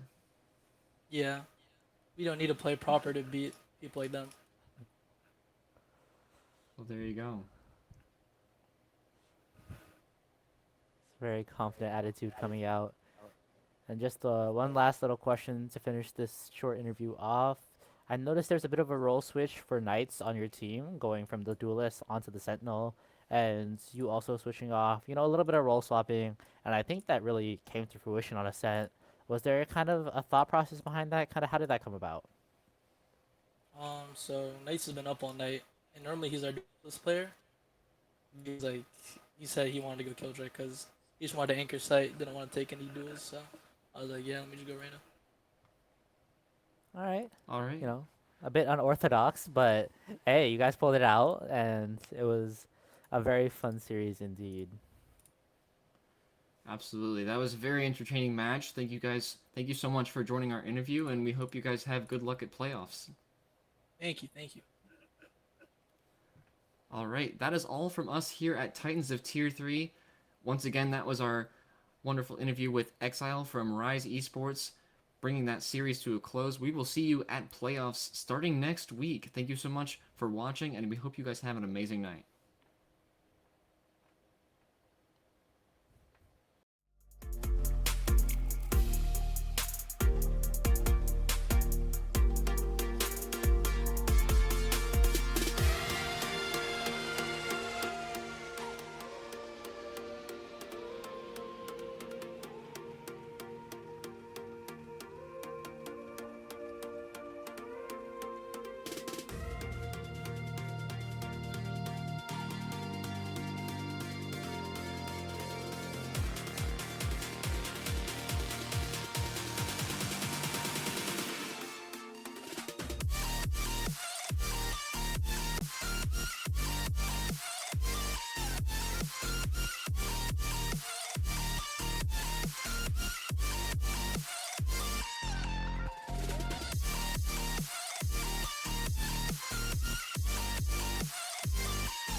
Those medical pills all push me over.